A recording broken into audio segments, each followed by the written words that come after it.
नमस्कार विद्यार्थियों, स्वागत है आप सभी लोगों का भारत के सबसे बड़े ऑनलाइन प्लेटफॉर्म पर जिसका नाम है आरपीएससी अड्डा। और मैं डॉक्टर रजत खंडेलवाल आप सभी विद्यार्थियों का बहुत बहुत स्वागत और अभिनंदन करता हूं।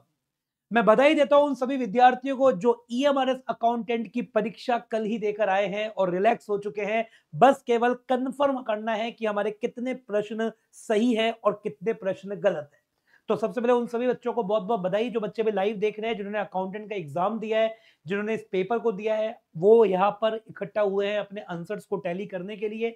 अगर आप टाइटल देखेंगे ईएमआरएस अकाउंटेंट संपूर्ण पेपर एनालिसिस, इसके अंदर मैं आपको कंफर्म कर देता हूं हम केवल उसी पेपर का मैं आप लोगों को एनालिसिस करवा रहा हूं जो कॉमर्स वाला सेक्शन है, जो कॉमर्स वाला पार्ट है। मैं उसी के क्वेश्चंस का आंसर मैं आपको यहां पर बताऊंगा, वो भी सबसे सटीक, बस सबसे सटीक। जी हाँ साथियों, पेपर कल हो चुका था। मैं चाहता तो आंसर की कल ही लेके आ जाता, पर कल लेकर नहीं आया। सब कुछ जांच के पड़ताल करके ईच एंड एवरीथिंग देखकर मैं आप लोगों के लिए आंसर की लेकर आया हूं।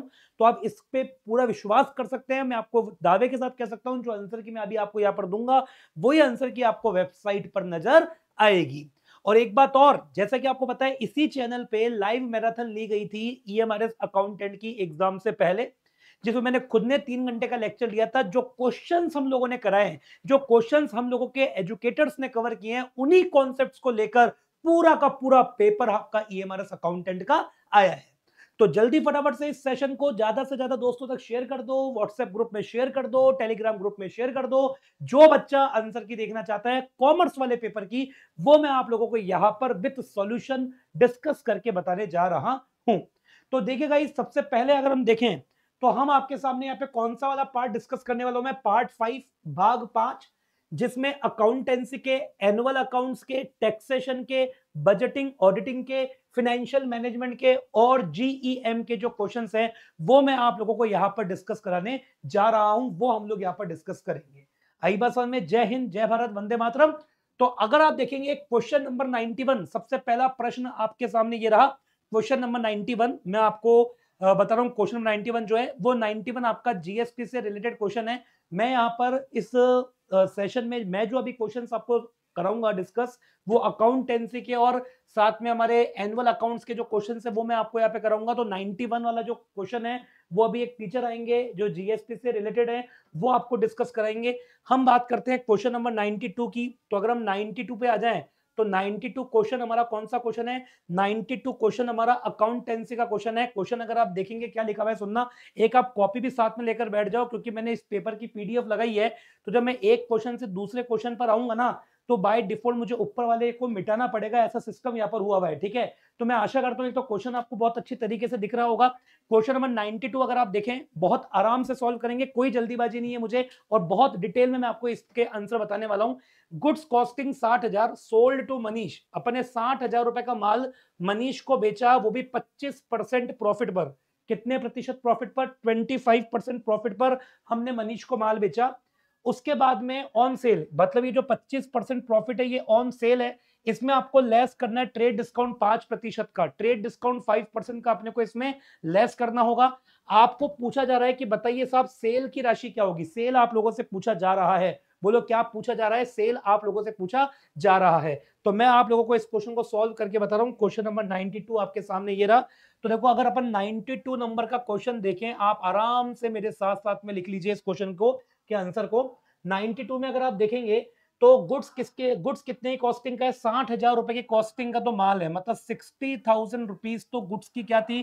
कॉस्ट थी। 60,000 रुपए की गुड्स की, बोलो क्या थी? 60,000 रुपए गुड्स की कॉस्ट हुआ करती थी।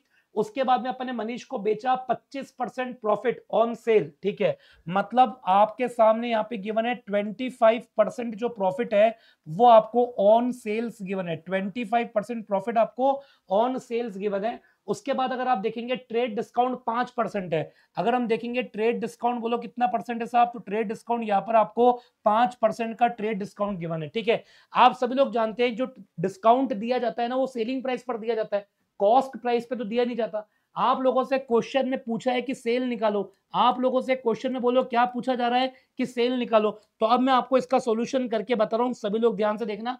अगर आप देखो 25% प्रॉफिट है सेल पर, मतलब जो सेल होगी उसका 25% अपन प्रॉफिट कमा रहे हैं। हमें क्वेश्चन में सेल गिवन नहीं है, तो आपको ये जो परसेंटेज जिस पर बेस्ड होता है, मैंने आपको मैराथन में भी सिखाया था, उसे आपको 100 अज्यूम करना है। तो यहां पर मैंने सेलिंग प्राइस को बेटा जी 100 अज्यूम कर लिया, समझे आप। सेलिंग प्राइस को 100 एज्यूम किया। प्रॉफिट अपना कितना था सर जी? प्रॉफिट हमारा 25 था, बहुत अच्छी बात है। तो कॉस्ट हमारी कितनी हो जाएगी? अगर आप कॉस्ट देखेंगे तो 75 आपकी बोलो क्या हो जाएगी? कॉस्ट हो जाएगी। अब इसी के आधार पे मैं निकालूंगा सेल। अब इसी के आधार पे क्या निकालूंगा मैं? सेल। बताइए कितने रुपए की माल अपन ने बेचा है? 60,000 रुपए का माल बेचा है। ये 60,000 रुपए बताओ किसके बराबर है सर? ये 60,000 रुपए 75 के बराबर है। और इसको अगर आप 100 से गुणा करोगे तो आपके पास में आएगी सेल। तो बताइए 60,000 अगर अपना 75 के बराबर है, अगर 60,000 बेटा जी 75 के बराबर है, तो 100 के बराबर कितना होगा? तो सर 100 के बराबर होगा 80,000 रुपए। बोलो ये समझ में आपको अच्छी तरीके से आ गया? अब ये 80,000 रुपीज आपका आंसर नहीं है, क्योंकि आपने जो माल बेचा है वो ट्रेड डिस्काउंट के बाद बेचा है। आपने जो माल बेचा है वो किसके बाद बेचा है? ट्रेड डिस्काउंट के बाद। तो इसमें आपको 5% का ट्रेड डिस्काउंट भी माइनस करना पड़ेगा। तो बताओ 5% का ट्रेड डिस्काउंट है, दिख रहा होगा। तो 80,000 का 5% कर लो आप। अगर अपन 80,000 का 5% करेंगे तो ये 4,000 रुपए अपन ने ट्रेड डिस्काउंट के भी माइनस कर दिए। और आप सभी लोग जानते हो 80 में से 4 जब जब माइनस होते हैं तो फाइनली जो हमारा अमाउंट होगा वो 76,000 होगा। मतलब जो सेल की जो अमाउंट है वो 76,000 है। तो 76,000 हमारा बिल्कुल करेक्ट आंसर होने वाला है। तो क्वेश्चन नंबर 92 की अगर मैं बात करूं तो इसका जो आंसर होगा ना वो 72,000 होगा। ऑप्शन 2, ऑप्शन 2 बिल्कुल करेक्ट आंसर है। आप लिख लीजिए अपनी कॉपी के अंदर, क्योंकि जब मैं इसको स्क्रॉल करूंगा ना तो मुझे इसको रफ करना पड़ेगा, ठीक है। तो आप लोग जो आंसर देख रहे हैं, आप लोग जो इस क्लास को लाइव देख रहे हैं, रिकॉर्डेड भी देखेंगे, तो हैंड टू हैंड कॉपी में नोट करते रहिए। इसका जो आंसर होगा वो फाइनली आंसर 2 होने वाला है, 76,000, ठीक है जी। चलिए नेक्स्ट क्वेश्चन मैं आपके सामने बताने जा रहा हूं। नेक्स्ट क्वेश्चन आपको दिख रहा होगा, अगर मैं एक बार इसको रब कर देता हूं। देखिए नेक्स्ट क्वेश्चन आपके सामने क्या है, सभी लोग ध्यान से देखना। नेक्स्ट क्वेश्चन आपके सामने ये रहा, 93 नंबर का क्वेश्चन है। विच ऑफ द फॉलोइंग, बहुत ध्यान से देखो आप, विच of the following pair is wrongly match. मतलब कि निम्न में से किस युग्म का मिलान गलत है, मतलब इनमें से कौन सा युग्म गलत है, इनमें से कौन सा पेयर आपस में मैच नहीं हो रहा है, ये आप लोगों से पूछा है। तो सुनो, फिनेंशियल स्टेटमेंट बराबर फाइनल अकाउंट। भैया फिनेंशियल स्टेटमेंट का संबंध फाइनल अकाउंट से तो मैच हो रहा है। उसके बाद ट्रेडिंग एंड पीएनएल अकाउंट का जो संबंध है वो इनकम स्टेटमेंट से है, ये भी मैच हो रहा है। भाई ट्रेडिंग और पीएनएल को इनकम स्टेटमेंट ही कहते हैं, बरोबर। उसके बाद आप देखोगे बैलेंस शीट का जो संबंध है वो पोजीशन स्टेटमेंट से मैच हो रहा है, ये भी बिल्कुल सही है। बट फंड फ्लो स्टेटमेंट बोले तो कैश फ्लो स्टेटमेंट, ये दोनों एक नहीं है, अलग अलग है, दिन रात का अंतर है। फंड फ्लो स्टेटमेंट ही कैश फ्लो स्टेटमेंट होता है, ये बिल्कुल अलग है। इसलिए इस क्वेश्चन का 93 का जो आंसर होगा वो हमारा ऑप्शन 4 होगा। आपको ऑप्शन 4 पे टिक लगाना है, बिल्कुल सटीक आंसर है, बिल्कुल सटीक। आप लिख लो इस टाइम पेपर पे, जो आंसर की वेबसाइट पे आएगी उसमें भी यही आंसर मेंशन होगा। ऑप्शन 4 पे आप टिक लगा दो। अनुभवी टीचर हूं, 15 साल हो गए मुझे अकाउंट्स पढ़ाते पढ़ाते, तो आप बिल्कुल मेरे पे ट्रस्ट कर सकते हैं कि यार ये आंसर बिल्कुल करेक्ट है 1,00,000%, ठीक है। चलो अब मुझे बताओ, ये आपको समझ में आ गया। नेक्स्ट क्वेश्चन को हम देखें तो नेक्स्ट क्वेश्चन आपके सामने ये रहा। नेक्स्ट क्वेश्चन है 94 क्वेश्चन आपके सामने क्या कह रहा है, सभी लोग ध्यान से देखना कि which of the following is consider as a nominal account. इनमें से कौन सा नॉमिनल अकाउंट है, ठीक है जी। तो बताओ कॉपीराइट नॉमिनल अकाउंट है, गलत, वो तो रियल है। गुडविल नॉमिनल अकाउंट है, गलत। बताओ ट्रेडमार्क नॉमिनल अकाउंट है, गलत। पर बताओ रेंट हमारा नॉमिनल अकाउंट है, हाँ। खर्चे और आय से संबंधित जो भी खाते होते हैं वो हमारे नॉमिनल अकाउंट होते हैं। तो रेंट अपना नॉमिनल अकाउंट है, इसका आंसर आएगा ऑप्शन 4। तो 94 में आपको ऑप्शन 4 पे टिक लगाना था। 94 पे ऑप्शन 4 हमारा बिल्कुल करेक्ट आंसर रहने वाला है। उसके बाद अगर आप अगला क्वेश्चन देखेंगे तो नेक्स्ट क्वेश्चन आपके सामने ये रहा। बेटा मैं आपको वापस कर रहा हूं, जब मैं स्क्रॉल करूंगा तो ऊपर जो मैंने लिखा है वो मिट जाएगा। तो आप लोग अपनी कॉपी के अंदर लिखते जाओ आंसर्स को, बाद में मत बोलना सर आपने मिटा क्यों दिया। 94 में ऑप्शन 4 हमारा बिल्कुल करेक्ट आंसर है। ये मैंने इसको वापस से रब कर दिया।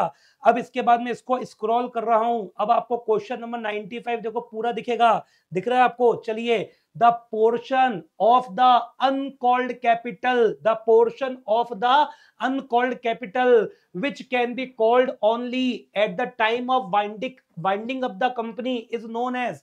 बहुत ध्यान से सुनो, कंपनी के समापन पर, कंपनी के समापन पर अनकॉल्ड कैपिटल का वो पार्ट जो कंपनी के द्वारा मांगा जाता है, डायरेक्ट क्वेश्चन है, तो उस पार्ट को अपन रिजर्व कैपिटल कहते हैं। रिजर्व कैपिटल वो कैपिटल होती है जो कंपनी के समापन पर कंपनी के समापन के समय ही अंशधारियों से मांगी जाती है और ये अनकॉल्ड कैपिटल का पार्ट होती है।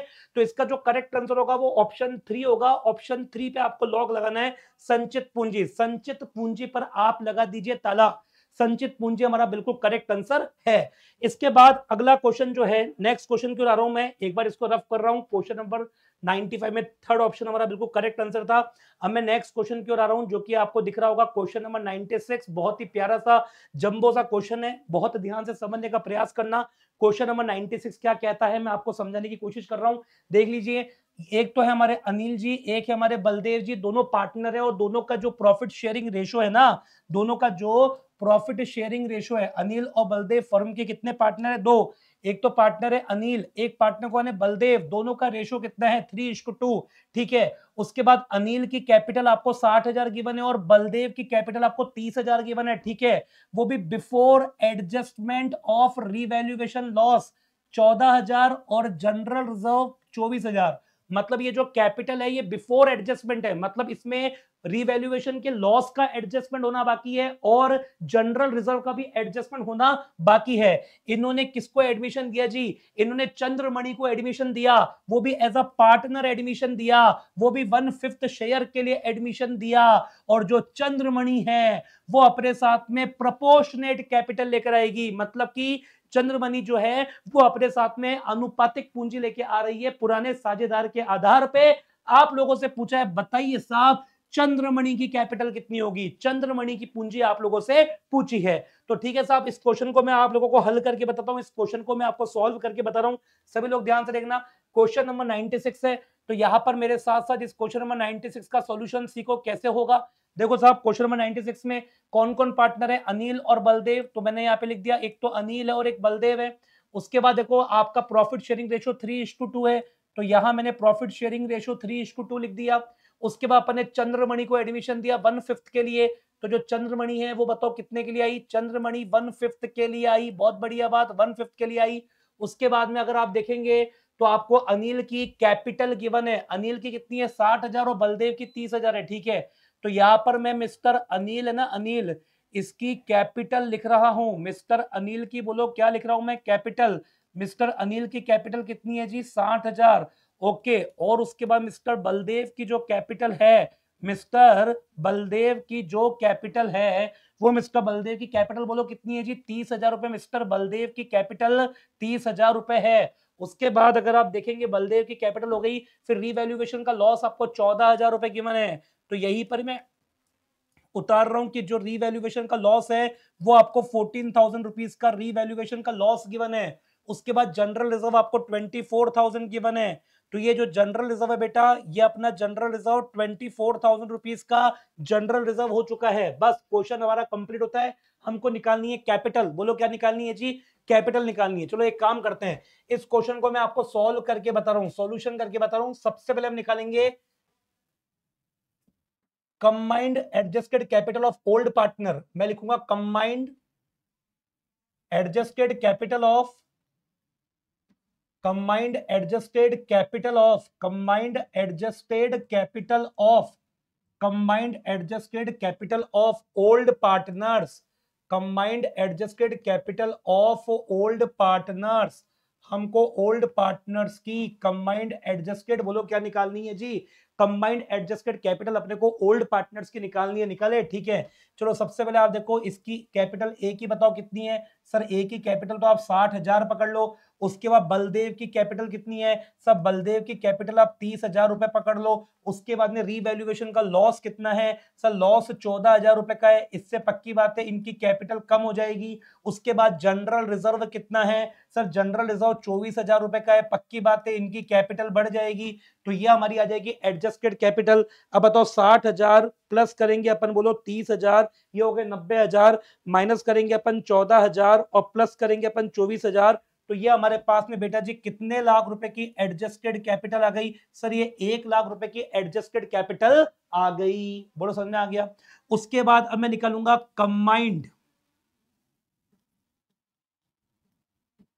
Combined profit sharing ratio of old partners, combined profit sharing ratio of बोलो क्या, ओल्ड पार्टनर, मतलब पुराने पार्टनर का कंबाइंड प्रॉफिट शेयरिंग रेशो। तो लोग कैसे, यहां हम लिखेंगे लेट फर्म प्रॉफिट, माना कि फर्म का प्रॉफिट कितना था, 1 रुपए। हमने ये मान लिया कि जो फर्म का प्रॉफिट है वो बोलो कितना है, 1 रुपए। उसके बाद चंद्रमणि का, सी का शेयर कितना है जी, तो साहब सी का जो शेयर था वो सी का शेयर मान के चलो आप कितना है, 1/5 है। बहुत बढ़िया, सी का शेयर 1/5 है, ठीक है। तो ए एंड बी का शेयर कितना आ जाएगा, ए एंड बी शेयर, ए और बी का शेयर कितना हो जाएगा सर, ए और बी का शेयर 4/5 हो जाएगा। बोलो समझ में आ गया। अब आप बहुत ध्यान सुनना, ए और बी का प्रॉफिट शेयरिंग रेशो 4/5 है, जिसके आधार पे इनकी टोटल कैपिटल 1 लाख रुपए है। 4/5 के आधार पे कैपिटल कितनी है, 1 लाख। तो अब मैं आपको निकाल के बता रहा हूं फर्म की टोटल कैपिटल। तो देखो फर्म की यहां पे निकालूंगा मैं, बोलो कौन सी कैपिटल, टोटल कैपिटल। अब टोटल कैपिटल कैसे निकालेंगे, बहुत ध्यान सुनो आप। टोटल कैपिटल मुझे बताओ, 4/5 अगर 1 लाख है, 4/5 भाग अगर 1 लाख है, 1 लाख अगर 4/5 है, तो टोटल कितनी होगी। तो अगर हम देखें टोटल कितनी होगी, तो मैं यहां पे लिखूंगा 1 लाख, बिल्कुल लिखूंगा, इंटू करूंगा 5 बटे करूंगा 4, तो ये मेरे पास में आ जाएगा 1,25,000 रुपए फर्म की टोटल कैपिटल। बोलो समझ में आया कि नहीं।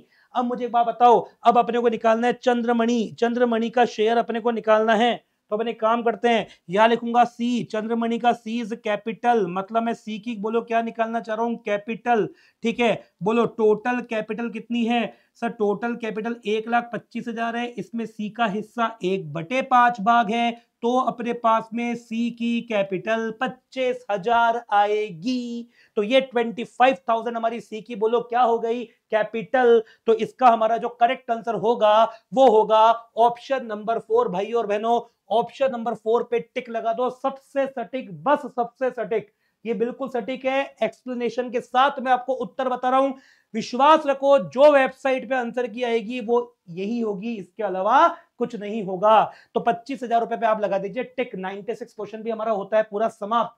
अब आ जाओ 96 के बाद में, अगर मैं बात करूं 96 के बाद में क्वेश्चन नंबर 97 की, तो देखो आप सभी लोग ध्यान से, क्वेश्चन नंबर 97 आपके सामने ये रहा स्क्रीन पर। 97 सर आउट ऑफ कितना रह सकता है, बेटा जी मेरी बात सुनो, कट ऑफ की अगर मैं बात करूं तो कट ऑफ के लिए अपन चर्चा एक अलग वीडियो में करेंगे, वो भी मैं आपके सामने रिसर्च के साथ लेकर आऊंगा।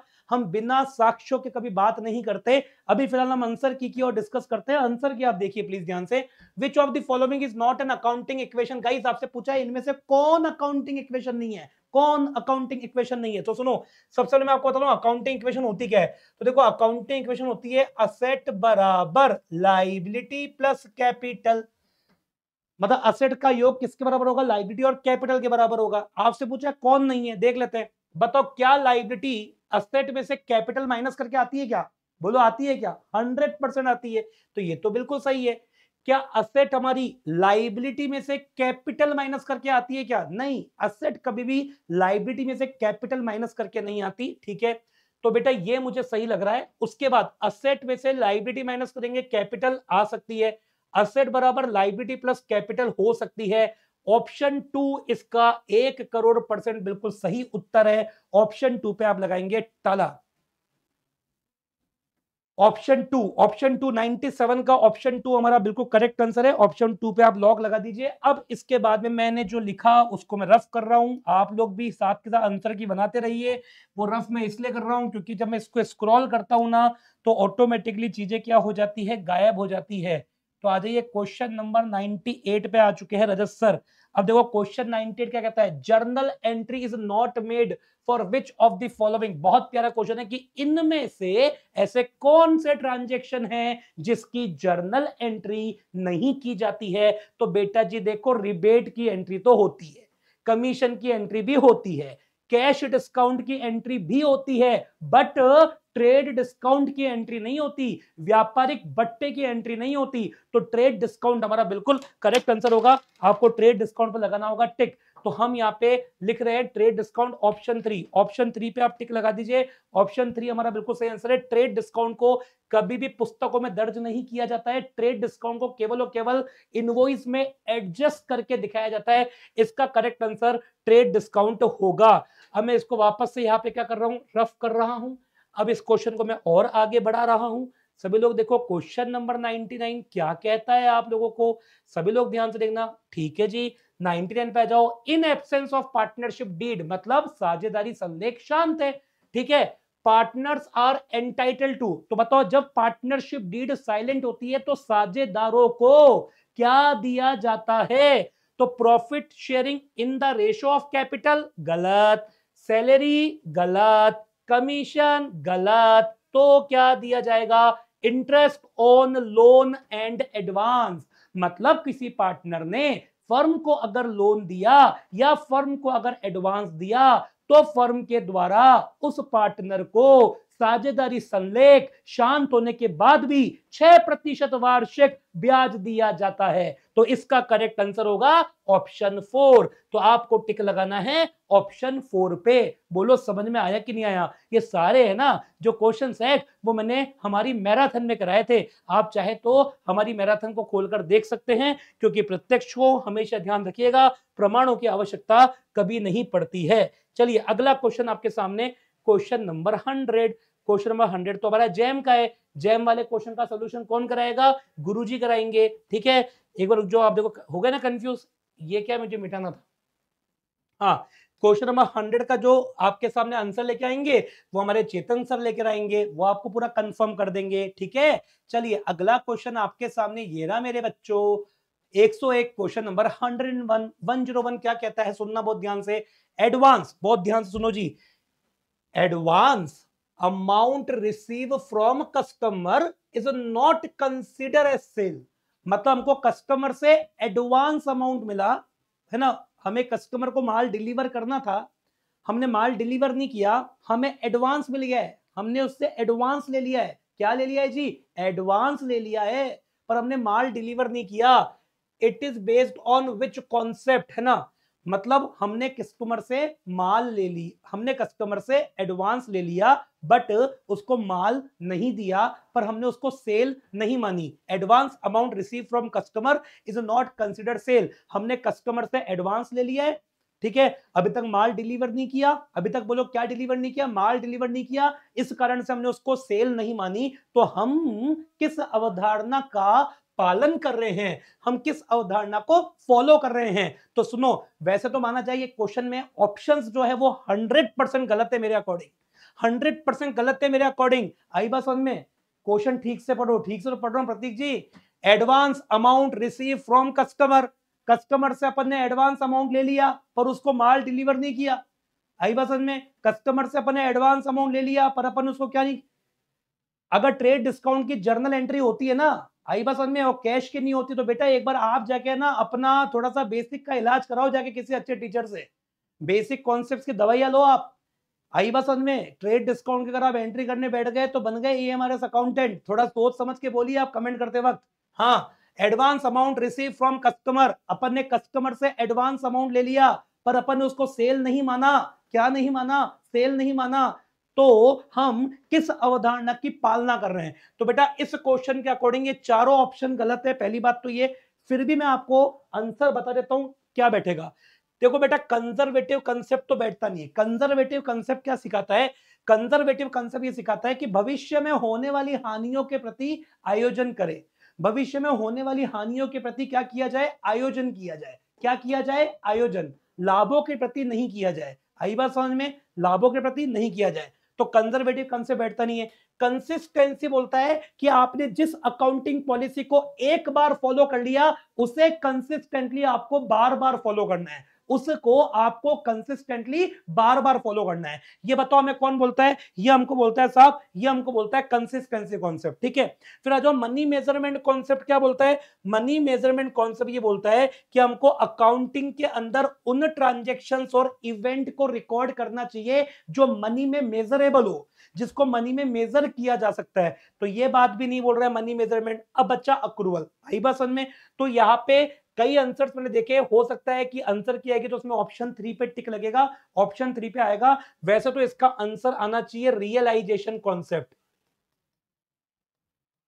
वैसे तो इसका आंसर क्या होना चाहिए? Realisation concept. ये इसका एप्रोप्रिएट आंसर है, ठीक है ना। वसूली की अवधारणा के अनुसार अगर हमको ग्राहक से माल के संबंध में एडवांस प्राप्त हो जाता है तो उसे हमको सेल नहीं मानना चाहिए, क्योंकि हम उसको विक्रय तभी मानेंगे जब उस पैसों पर हमारे को अधिकार प्राप्त हो जाए। वैसे माना जाए तो रियलाइजेशन कॉन्सेप्ट होना चाहिए इसका आंसर, पर इस क्वेश्चन के अकॉर्डिंग देखें तो ऑप्शन 3 सही आंसर होगा, एक्रूअल कॉन्सेप्ट। एक्रूअल कॉन्सेप्ट का मतलब होता है उपार्जन की अवधारणा, उपार्जन की अवधारणा। बोलो जी समझ में आया कि नहीं आया? माना जाए तो क्या होना चाहिए? रियलाइजेशन। इतने सॉल्यूशंस आप देख लेना, आपको कोई नहीं बताएगा मेरे अलावा, क्योंकि वो सब नो सीखे हैं। आई बात समझ में? अनुभव अनुभवी होता है, ओल्ड इज गोल्ड ही होता है, ये मान के चलना। अनुभव अनुभवी होता है। 15 साल हो गए इस अकाउंटिंग के अंदर। मैं ये नहीं कहता कि मुझे लेखा शास्त्र में सब कुछ आता है, पर मैं ये दावे के साथ कहता हूं कि जो मुझे आता है वो परफेक्ट आता है। तो इसका जो आंसर होगा ना वो वसूली की अवधारणा होना चाहिए। फिलहाल अभी यहाँ पे नहीं है, इसलिए यहाँ पे एक्रूअल कॉन्सेप्ट पे लगाया जाएगा टिक। चलिए अगला प्रश्न आपके सामने, पर उससे पहले मैं एक काम करूंगा। क्या करूंगा पता है? इसको मैं ऐसे रफ कर दूंगा। रफ इसलिए करूंगा क्योंकि मैंने पेपर की पीडीएफ ली है, और जब मैं इसको ऊपर लेता हूं ना तो ये लाल शाही हमको परेशान करती है। चलिए अगला क्वेश्चन आपके सामने ये रहा, बहुत प्यारा, बहुत अच्छा, बहुत जबरदस्त क्वेश्चन है, और YouTube पे कई लोगों ने इस पेपर को सॉल्व कराया है। मैं आपको वापस दावे के साथ कह सकता हूं, अगर आप 100 लोगों की वीडियो देखोगे ना तो 90% लोगों ने इस क्वेश्चन को गलत सॉल्व कराया है। आपको सही सॉल्व रजत सर करा के बताएंगे। ध्यान से देखना क्या होगा। चलिए देखो अगला क्वेश्चन आपके सामने स्क्रीन पर ये रहा, बहुत ध्यान से देखो। The return down value of machine is 12 lakh. बेटा रिटर्न डाउन वैल्यू का मतलब पता ही ना आपको क्या होता है? WDV मतलब होता है असेट की कॉस्ट में से डेप्रिसिएशन माइनस करने के बाद जो वैल्यू आती है ना, उस वैल्यू को रिटर्न डाउन वैल्यू कहते हैं। ओरिजिनल कॉस्ट जो है ना वो मशीन की 20 लाख है। मशीन की ओरिजिनल कॉस्ट कितनी है जी? सर मशीनरी की ओरिजिनल कॉस्ट तो 20 लाख है। इस मशीन को अपने 24 लाख में बेच रहे हैं। कितने में बेच रहे हैं? 24 लाख में इस मशीन को अपन ने बेचा है। चलो बहुत अच्छा लगा है सुन के, बहुत अच्छा लगा है जान के 24 में बेचा। आपसे पूछा है 22-23 में इसका रिजल्ट क्या है। अब बेटा देख बहुत ध्यान से सुन, पहले मैं लूंगा एक पेज उधार लूंगा, अब बहुत ध्यान सुनना क्या होगा, बहुत ध्यान सुनो। देखो बेटा जी आपको है ना पहले तो अपन को क्वेश्चन नंबर पता होना चाहिए। आप क्वेश्चन नंबर क्या है? सर इस क्वेश्चन नंबर को प्यार से बोलते हैं 102 नंबर, तो ये क्वेश्चन नंबर अपना 102 है। ठीक है, अब मुझे बताओ क्वेश्चन में आपको मशीन की रिटर्न डाउन वैल्यू दे दी। चल बता रिटर्न डाउन वैल्यू कितनी है आज? सर रिटर्न डाउन वैल्यू तो 12 लाख रुपए है। ठीक है बेटा जी, ये रिटर्न डाउन वैल्यू मैंने 12 लाख रुपए ले लिया। चल उसके बाद मुझे बताओ ओरिजिनल कॉस्ट। ओरिजिनल कॉस्ट कितनी है जी? ओरिजिनल कॉस्ट तो सर इसकी मुझे दिख रही है, और वो दिख रही है जी 20 लाख। बहुत बढ़िया जी, 20 लाख रुपए इसकी तो ओरिजिनल कॉस्ट हो गई। क्या बात है। उसके बाद बताओ बेटा जी कि इसकी सेलिंग प्राइस कितनी है? सर इसकी जो सेलिंग प्राइस है ना वो तो 24 लाख है। बहुत बढ़िया, इसकी सेलिंग प्राइस तो 24 लाख रुपए है। अरे वाह क्या बात है, मजा आ गया। अब मुझे एक बात को बहुत ध्यान सुनना, ठीक है? अब मैं आपको इसका सॉल्यूशन करके बता रहा हूं। क्या करके बता रहा हूं? सॉल्यूशन करके बता रहा हूं। ठीक है, अपने को निकालना है प्रॉफिट। क्या निकालना है जी? प्रॉफिट निकालना है। बहुत सिंपल सा तरीका है प्रॉफिट निकालने का। जो हमारी सेलिंग प्राइस होती है ना, क्या होती है? सेलिंग प्राइस, उसमें से हमको रिटर्न डाउन वैल्यू को माइनस करना होता है। समझे आप? बताइए हमने कितने में बेचा? सर हमने तो 24 लाख रुपए के अंदर बेचा। बहुत बढ़िया। क्या बुक वैल्यू थी? सर इसकी बुक वैल्यू तो 12 लाख रुपए थी, और इतिहास गवाह है 12 लाख की असेट जब 24 लाख में बिकी है तो 12 लाख का क्या हुआ है? प्रॉफिट हुआ है। बोलो क्या हुआ है? प्रॉफिट हुआ है, लाभ हुआ है। समझे आप? अब बेटा सुनो, ये क्वेश्चन इतना आसान नहीं था, इसमें था कॉन्सेप्ट, और वो कॉन्सेप्ट वही बता सकता है जिसको अनुभव होता है। नो सीखे नहीं बता पाते। सुनना बहुत ध्यान से। अब वो क्या रहा पता है? 24 लाख रुपए में बेचा है आपने। अब बहुत तगड़ा नियम सुनो। तगड़ा नियम क्या सुनना, इतिहास उठा के देख लेना अकाउंटिंग का। अगर आपकी असेट की सेलिंग प्राइस, रिपीट मेरे साथ, अगर हमारी असेट की सेलिंग प्राइस, अगर आपकी असेट की सेलिंग प्राइस ओरिजिनल कॉस्ट से एक्सटेंड कर रही है, बोलो किससे? ओरिजिनल कॉस्ट से एक्सटेंड कर रही है, एक्सटेंड कर रही है, सॉरी, ओरिजिनल कॉस्ट से एक्सटेंड कर रही है, तो जितना वो एक्सटेंड कर रही है उतना प्रॉफिट कैपिटल प्रॉफिट होता है। जितना वो एक्सटेंड कर रही है उतना प्रॉफिट कैपिटल प्रॉफिट होता है। बहुत ध्यान सुनो, मुझे बताओ ओरिजिनल कॉस्ट तो 20 लाख है, बिल्कुल है, और अपन ने बेचा कितने में? 24 लाख में। अरे बेचा है, तो इसका मतलब कितने लाख रुपए ज्यादा में बेचा? कितने लाख रुपए ज्यादा में बेचा? कितने लाख रुपए ज्यादा में बेचा? 4 लाख रुपए ज्यादा में बेचा। तो इस 12 में से जो 4 लाख रुपए होंगे ना, कितने लाख होंगे? 4 लाख होंगे, वो तो हमारा कैपिटल प्रॉफिट होगा, और इसमें से जो 8 लाख होंगे ना वो हमारा रेवेन्यू प्रॉफिट होगा। नियम बहुत ध्यान से सुन लो, अगर आप किसी असेट को ओरिजिनल कॉस्ट से अबो वैल्यू में सेल करते हो तो जितना आपने एक्सटेंड अमाउंट लिया है उतना प्रॉफिट आपका कैपिटल प्रॉफिट होगा और उसके अलावा प्रॉफिट आपका रेवेन्यू प्रॉफिट होगा। तो इसका जो करेक्ट आंसर होगा भाइयों और बहनों वो होगा कैपिटल प्रॉफिट तो 4 lakh, revenue profit 8 lakh. Option number 4 इस पे लगा दो ताला। ऑप्शन नंबर 4 हमारा बिल्कुल करेक्ट आंसर है। मैं आशा करता हूं आप लोगों को समझ में आ चुका होगा। कैपिटल प्रॉफिट तो 4 लाख है और इसमें रेवेन्यू प्रॉफिट आपका कितने लाख होगा? 8 लाख रुपए होगा। चलिए अब मैं इसको इरेज करूंगा। बताइए आपको क्यों करेंगे रजत सर इरेज, है ना? हाथों लिखते चलो, आगे बढ़ते चलो। रुको रुको रुको, इन भाई साहब को भी इरेज करना पड़ेगा क्योंकि ये बाद में डिस्टर्ब कर देते हैं, क्योंकि मैंने पेपर की पीडीएफ ली है ना? आगे बढ़े। अब आप क्वेश्चन देखेंगे 103, क्वेश्चन नंबर 103 आप लोगों के सामने ये रहा स्क्रीन पर। बहुत सिंपल सा क्वेश्चन है जी। अरे विच of the following formula is correct for calculation of cost of good sold? हमें सीओजीएस का फॉर्मूला पूछा है कॉस्ट ऑफ गुड सोल्ड का। देखो सिंपल सी बात, जो भी अपना ओपनिंग स्टॉक होता है इसमें हम प्लस कर देते हैं परचेज, प्लस कर देते हैं डायरेक्ट एक्सपेंसेस और माइनस कर देते हैं क्लोजिंग स्टॉक को। तो हमारे पास जो अमाउंट आएगा वो कॉस्ट ऑफ गुड सोल्ड कहलाएगा। तो देख, ओपनिंग स्टॉक बिल्कुल सही, परचेज बिल्कुल सही, डायरेक्ट एक्सपेंस को ऐड करना है बिल्कुल सही, क्लोजिंग स्टॉक को लेस करना है बिल्कुल सही। तो इसका आंसर होगा ऑप्शन 1। ऑप्शन 1 पे आपको लगाना होगा लॉक। देखो सेल में से नेट प्रॉफिट माइनस करते हैं ना तो कभी भी सीओजीएस नहीं आता। अरे सेल में से ग्रॉस प्रॉफिट माइनस करते हैं ना तो जाके सीओजीएस आता है, तो जाके कॉस्ट ऑफ गुड्स सोल्ड आता है। आई बात समझ में?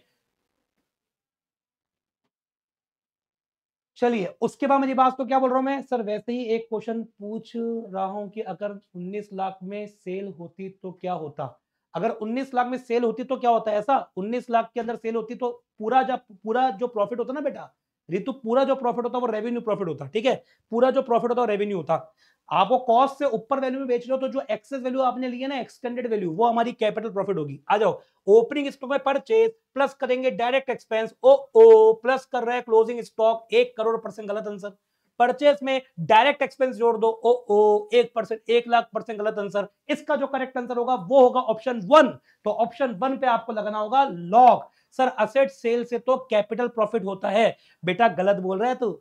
असेट सेल करने से जो राशि प्राप्त होती है ना उससे कैपिटल रिसीट होती है, ना कि कैपिटल प्रॉफिट होता है। ठीक है, चलिए आगे बढ़ो। अब आ जाओ, जब 103 क्वेश्चन हो गया भाई और बहनों, अब आ जाओ साहब 103 के बाद में क्या आता है आजकल?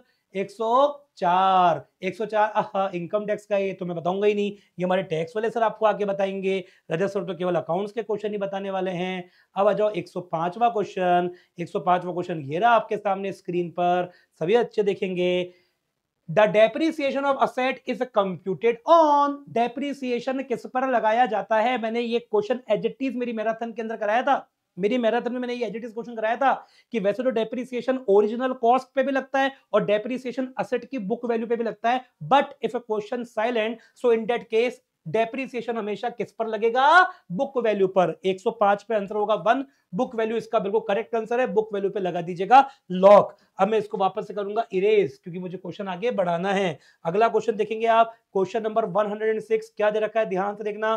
Question number 106, how many party are involve in bills of exchange? Bills of exchange में टोटल कितनी पार्टीज इन्वॉल्व रहती है? तो भाई और बहनों बिल्स ऑफ एक्सचेंज में है ना टोटल 3 पार्टी इन्वॉल्व रहती है। और मैं आपके नॉलेज के लिए लिख देता हूं, एक तो पार्टी होती है जिसे हम कहते हैं ड्रॉवर।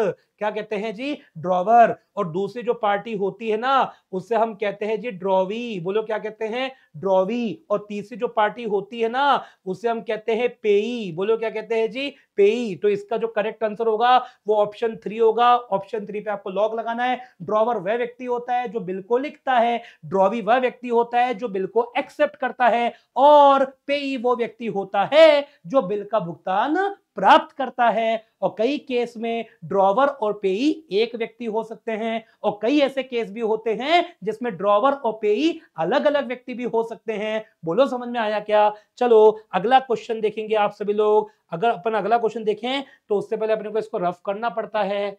आपको पता ही है क्यों करना पड़ता है ना? अब जो क्वेश्चन नंबर अब कौन सा देखेंगे, अब 107।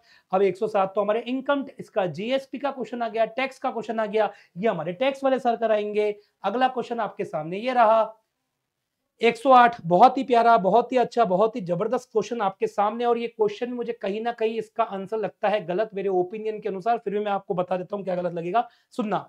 देख, अमाउंट पेड फॉर स्टेशनरी 80,000, मतलब 80,000 रुपया आपने स्टेशनरी के लिए पे कर दिया।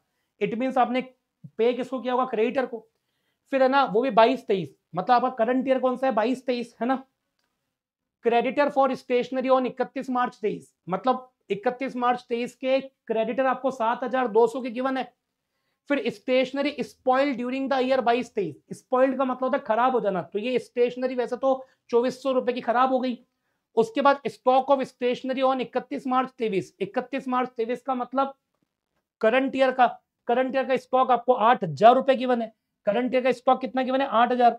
आपसे पूछा है how much amount of stationery will be show in the income and expenditure account for the year ended 31 March 2023, मतलब 31 मार्च 23 के एंड में, 31 मार्च 23 के एंड में हम स्टेशनरी का कितना अमाउंट इनकम एंड एक्सपेंडिचर में ट्रांसफर करेंगे। मैं क्या बोल रहा हूं, ऑप्शंस हम इसके देखेंगे, चारों के चारों ऑप्शन मेरी नजर में, मेरी ओपिनियन के अकॉर्डिंग गलत है। उसका लॉजिक देके बताऊंगा गलत क्यों। आप इसमें भी बोनस नंबर की मांग कर सकते हैं।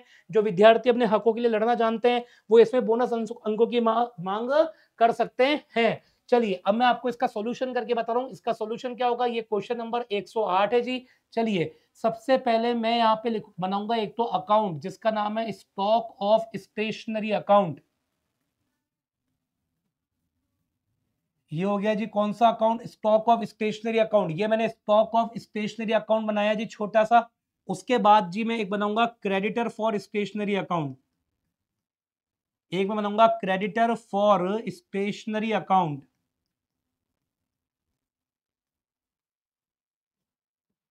ये मैंने क्रेडिटर फॉर स्टेशनरी अकाउंट और बनाया एक छोटा सा अकाउंट, ठीक है।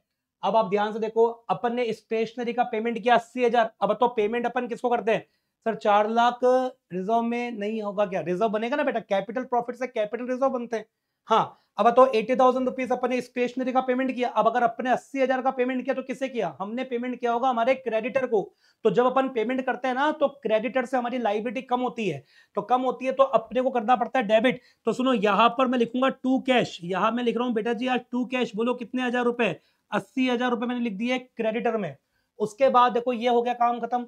अब जो क्रेडिटर्स का बैलेंस गिवन है वो भी 31 मार्च 23 का। अब आपको पता है क्रेडिटर हमारी लाइबिलिटी होती है, लाइबिलिटी का बैलेंस हमारा क्रेडिट होता है। क्या होता है, क्रेडिट होता है। तो मैं यहां पे लिखूंगा क्रेडिट में बाय बैलेंस बीडी, पर ये तो हमें क्वेश्चन में गिवन ही नहीं है क्योंकि ये तो ओपनिंग बैलेंस होना चाहिए। उसके बाद डेबिट में लिखूंगा मैं टू बैलेंस कैरिड डाउन। अब बताओ टू बैलेंस कैरिड डाउन कितना सर, ये हो गया हमारा 7,200। उसके बाद आप देखो स्टेशनरी स्पॉइल हो गई 2,400 रुपए की। तो बताओ हमारी स्टेशनरी 2,400 रुपए की स्पॉइल हो गई, खत्म हो गई। अरे हुई कि नहीं हुई, बोलो हुई कि नहीं हुई। तो जो स्टेशनरी खत्म हुई 2,400 की, वो उससे हमारा स्टॉक कम हो जाएगा। तो स्टॉक का बैलेंस क्या होता है, डेबिट। अगर स्टॉक बढ़े तो डेबिट, और बढ़े तो डेबिट, और स्टॉक कम हो जाए तो क्रेडिट। अब तो हमारी स्टेशनरी स्पॉइल हुई ना, अरे स्पॉइल हुई कि नहीं हुई, हुई तो हमारा स्टॉक क्या हो गया, कम। हमारा स्टॉक क्या हो गया, कम। तो बताओ कितने से कम हो गया, 2,400 से। अभी मैं इसके सामने कुछ भी नाम नहीं लिख रहा क्योंकि मुझे आपको एक लॉजिक बताना है। 2,400 रुपए से हमारा स्टॉक क्या हो गया जी, कम हो गया। आगे बढ़ो, स्टॉक ऑफ स्टेशनरी, आपको स्टेशनरी का स्टॉक 8,000 रुपए गिवन है, वो भी 31 मार्च 23 का, मतलब ये क्लोजिंग स्टॉक है। तो मुझे बताओ यहाँ पे आता है डेबिट में ओपनिंग स्टॉक, तो टू बैलेंस ब्रॉट डाउन ये आपको गिवन नहीं है, but by balance carried down ये आपको गिवन है। बोलो बाय बैलेंस कैरिड डाउन कितना गिवन है जी, सर ये बाय बैलेंस कैरिड डाउन अपने को 8,000 रुपए गिवन है। तो यहाँ पर मैंने 8,000 रुपए और लिख दिया, ठीक है। अब मेरी बात सुनो, अब देखो इसको ऐड करते हैं, 80 और 7,200 ये हो गए 87,200, ठीक है। और यहां पर भी कितना आना चाहिए, 87,200, ठीक है। अब मुझे बताओ इधर मैं इसको ट्रांसफर करूंगा, बोलो किस अकाउंट में, बाय स्टॉक ऑफ स्टेशनरी में, क्योंकि हमारा स्टेशनरी का स्टॉक अपन ने और खरीदा उधार। बोलो कितने में खरीदा, 87,200 में अपन ने खरीदा, परचेस किया, ये अपन ने खरीदा। अब ये स्टॉक ये जो अमाउंट है ये स्टॉक में आएगा, क्योंकि इससे हमारा स्टॉक बोलो क्या होगा, बढ़ेगा। तो मैं लिखूंगा यहाँ पे टू क्रेडिटर, क्योंकि ये उधार में खरीदे ना अपन ने। टू क्रेडिटर बोल बेटा कितने से, 87,200 से। बोलो जी आयो कि नहीं आयो, आयो। चलो अब आगे बढ़ो। इसकी टोटल कितनी है बेटा, 87,200। शाबाश। अब मुझे बताओ इसकी टोटल पे कितनी आएगी, इसकी टोटल आएगी साहब 87,200। बहुत बढ़िया। अब मुझे बताओ 87,200 रुपीज है। अब इसको पढ़ के बताता हूं, सुनो पढ़ो। हमारे पास ओपनिंग स्टॉक नहीं था, हमने ड्यूरिंग द ईयर 87,200 का माल खरीदा। चल आजा, 87,200 का माल खरीदा, इसमें से 2,400 का माल शहीद हो गया, होने दो शहीद। इसमें से 8,000 का माल बच गया, बचने दो, बच गया। तो अब बताओ डिफरेंस कितना आया। मैं आपको अलग पेन से यहाँ पे डिफरेंस लिख के बता रहा हूं। देखो बेटा जी 76,800 रुपए का डिफरेंस आया। इसका मतलब ये माल अपन ने क्या किया पता है, ये माल अपन ने कंज्यूम किया। अरे ये माल हमने बोलो क्या कर लिया जी, कंज्यूम कर लिया। कंज्यूम क्या कर लिया, कंज्यूम। और जो माल कंज्यूम करेंगे हम उसको ट्रांसफर करेंगे, बोलो कहां पे, इनकम एंड एक्सपेंडिचर में। अरे बोलो करेंगे कि नहीं करेंगे। अब बेटा बहुत ध्यान सुनना, 76,800 है। सुनो मेरी नजर में इसका आंसर बताऊं क्या होना चाहिए। देख 76,800 तो अपने कंज्यूम कर ही लिया, साथ में जो 2,400 रुपए का माल स्पॉइल हो गया वो भी तो लॉस है। सुनना, 2,400 रुपए का माल जो स्पॉइल हो गया वो भी तो लॉस है। बोलो है कि नहीं है। अरे बेटा सुन, ये मेरी जेब है, ये जेब मान ले स्टेशनरी अकाउंट है, इसमें मैंने 87,200 का माल भरा। बोलो यस और नो, भरा। इसमें से 2,400 का माल स्पॉइल हो गया तो माल कम हुआ। तो स्टॉक अकाउंट से माल कम हुआ पर कहीं ना कहीं तो जाएगा ना, तो ये 2,400 रुपए भी तो लॉस है। तो मेरी नजर में ये 2,400 रुपए भी यहाँ पे ऐड होने चाहिए। बोल यस और नो। तो 76,800 में इतिहास गवाए, जब जब 2,400 मिले हैं ये हमारे आए हैं 79,200। तो एज पर डॉक्टर रजत खंडेलवाल सर ओपिनियन 101% इसका जो करेक्ट आंसर होगा वो होगा ये। पर लेकिन 79,800 तो ऑप्शन में ही नहीं है। मेरे प्यारे बच्चों आपको ये देखकर जिंदगी के आनंद आ जाएंगे कि जो मैं बोल रहा हूं वो तो ऑप्शन में ही नहीं है भाई साहब।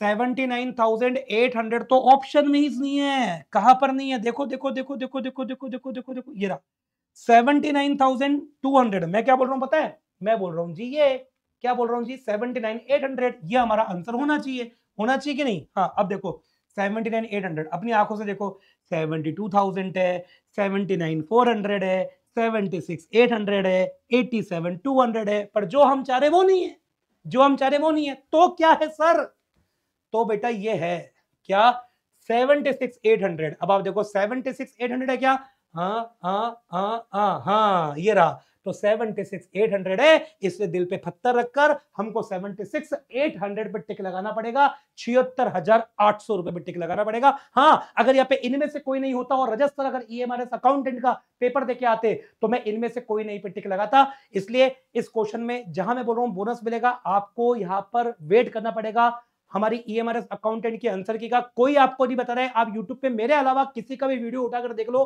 किसी ने भी इतना डिटेल में सॉल्व नहीं कराया। मैं चैलेंज करके बोल रहा हूं 76,800 इसका आंसर इसलिए सही है क्योंकि ऑप्शन में नहीं है। बाकी आंसर जो होता ना, आंसर वो बताऊं क्या होता, आंसर जो होता वो 79,800 इसका आंसर होना चाहिए था, क्योंकि जो माल स्पॉइल हुआ वो भी तो लॉस है। और आपको पता है एनपीओ में सभी लॉसेस को इनकम एंड एक्सपेंडिचर में दिखाते हैं, और जो माल कंज्यूम हुआ वो भी तो एक तरीके से खर्चा है, तो वो भी इनकम एंड एक्सपेंडिचर में आएगा। बोलो मेरे प्यारे बच्चों समझ में आ गया क्या। चलिए ये वाला क्वेश्चन भी राजी खुशी हंसते खेलते क्या होता है जी, समाप्त। अब हम क्या करेंगे पता है, अब हम इसको रफ करेंगे ऐसे, फिर रफ करने के बाद हम इसको ऊपर बढ़ाएंगे।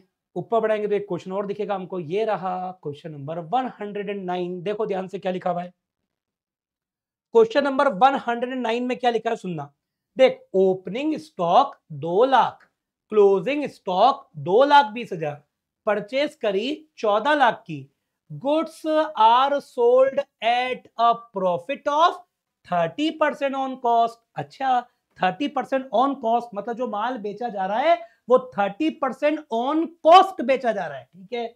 हमें रेवेन्यू फ्रॉम ऑपरेशन निकालना है। मेरे प्यारे भाई और बहनों आपको ये पता हो जाना चाहिए कि रेवेन्यू फ्रॉम ऑपरेशन को आजकल क्या कहा जाता है जी? सेल्स कहा जाता है। तो हमें निकालनी है सेल्स की वैल्यू, हमको निकालना है सेल्स का अमाउंट। कैसे निकालेंगे सुनना, opening stock 2 lakh, closing stock 220, purchase given है। इन तीनों महान हस्तियों से हमें पहले निकालना पड़ेगा कॉस्ट ऑफ गुड्स सोल्ड। क्या निकालना पड़ेगा? COGS। तो हम पहले कॉस्ट ऑफ गुड्स सोल्ड निकालेंगे। तो देखो कैसे निकालेंगे। इसको करने के लिए पहले हमको पेड़े प्यार से क्वेश्चन नंबर लिखना पड़ता है। यहाँ पे क्वेश्चन नंबर मैं 109 लिखूंगा।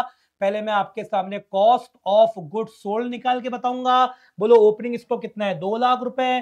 तो ये मैंने ओपनिंग स्टॉक 2 लाख रुपए ले लिया। प्लस मुझे बताओ नेट परचेस कितनी है जी? 14 लाख रुपए। तो मैंने 14 लाख रुपए की परचेस को ऐड कर दिया। उसके बाद अगर आप देखोगे क्लोजिंग स्टॉक कितना है? 2,20,000 रुपए। तो मैंने क्लोजिंग स्टॉक 2,20,000 रुपए लेस कर दिया। तो अब आप मुझे बताओ कॉस्ट ऑफ गुड्स सोल्ड कितना आएगा? तो देखो अपनी आंखों से 2 लाख है, बिल्कुल है। इसमें प्लस करेंगे 14 लाख, बिल्कुल कर देंगे 14 लाख रुपए को प्लस, ये हो जाएगा 16 लाख। और माइनस कर दो आप 2,20,000 रुपए। तो हमारे पास में आ गया 13,80,000, 13,80,000 रुपीज। तो हमारे पास में COGS आ गया जी। क्या आ गया जी? COGS। ठीक है। अब बताओ प्रॉफिट है 30% ऑन कॉस्ट। ठीक है जी। तो हमें इधर जो प्रॉफिट गिवन है ना, वो गिवन है 30% ऑन कॉस्ट। मतलब जो प्रॉफिट गिवन है ना, वो 30% ऑन कॉस्ट हमको गिवन है। गिवन है। चलिए अब बताओ बेटा जी, इसका जो 30% है वही प्रॉफिट है। अरे इसका जो 30% है वही प्रॉफिट है। हमें गिवन भी कॉस्ट है, प्रॉफिट भी कॉस्ट पर गिवन है। इसका डायरेक्ट 30% निकाल लेने का है, फिर जो राशि आएगी उसे 13,80,000 रुपीज में ऐड कर देने का है। समझे? या तो आप ऐसा कर लो, या तो आप ऐसा कर लो। और अगर आपको ऐसा नहीं करना है तो आप एक काम करो, इसको मान लो 100, इसको मानो 100। तो जब आप इसको 100 मानोगे ना, तो यहां हम लिखेंगे लेट कॉस्ट प्राइस बराबर 100, प्रॉफिट बराबर 30, तो सेलिंग प्राइस बराबर 130। समझे? अब मुझे निकालनी, बोलो कौन सी प्राइस है? सेलिंग प्राइस निकालनी है। बोलिए 13,80,000 रुपए तो हमारी क्या हुई जी? कॉस्ट हो गई। तो 13,80,000 रुपीज तो कॉस्ट हो गई। बोलो आज ये किसके बराबर है? सर ये कॉस्ट हमारी 100 के बराबर है और हमें निकालनी है सेल। तो गुणा किससे कर दो? 130 से। तो 13,80,000 अगर मान लो ये 100 के बराबर है, तो इंटू 130 करेंगे तो हमारे पास 17,94,000, 17,94,000 आएगा। और जो 17,94,000 होगा, ये हमारा बिल्कुल करेक्ट आंसर होगा। 109 का आंसर 17,94,000। ऑप्शन नंबर 3 पे आपको लगाना होगा टिक। 17,94,000 101% हमारा बिल्कुल करेक्ट आंसर है। 109 में क्वेश्चन नंबर 3 आंसर नंबर 3 होगा। बोलो ये समझ में आपको अच्छे से आ गया? चलिए अब इसके बाद में एक बार मैं ऊपर कंफर्म नहीं, वैसे खत्म हो गया पेज। चलो अब एक काम करते हैं, नेक्स्ट पेज पे आ जाते हैं। 109 के बाद में क्या आता है जी आजकल? 109 के बाद में आ जाता है साहब 110। ये रहा 110, बहुत बढ़िया क्वेश्चन है 110। दबी लोग देखना, 110 है कि which of the following account has a credit balance. अरे इसमें से किसका क्रेडिट बैलेंस होता है?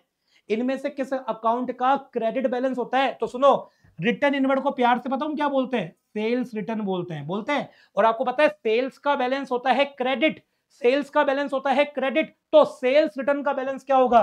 सर सेल्स रिटर्न का बैलेंस हो जाएगा आज डेबिट। ओके। कैरीज इनवर्ड अपना एक्सपेंसेस होता है और एक्सपेंसेस का बैलेंस डेबिट होता है। चलिए कैरीज आउटवर्ड भी अपने लिए एक्सपेंसेस होता है और एक्सपेंसेस का बैलेंस डेबिट होता है। But return outward purchase return होता है, परचेज का बैलेंस होता है डेबिट। तो परचेज रिटर्न का बैलेंस बोलो क्या होगा? क्रेडिट होगा। तो यहां पर जो इसका करेक्ट आंसर होगा वो हो जाएगा परचेज रिटर्न। ऑप्शन 4 इस पे लगाना है आपको टिक। ऑप्शन 4 पे आपको क्या लगाना है? टिक। बोलो ये समझ में आ गया?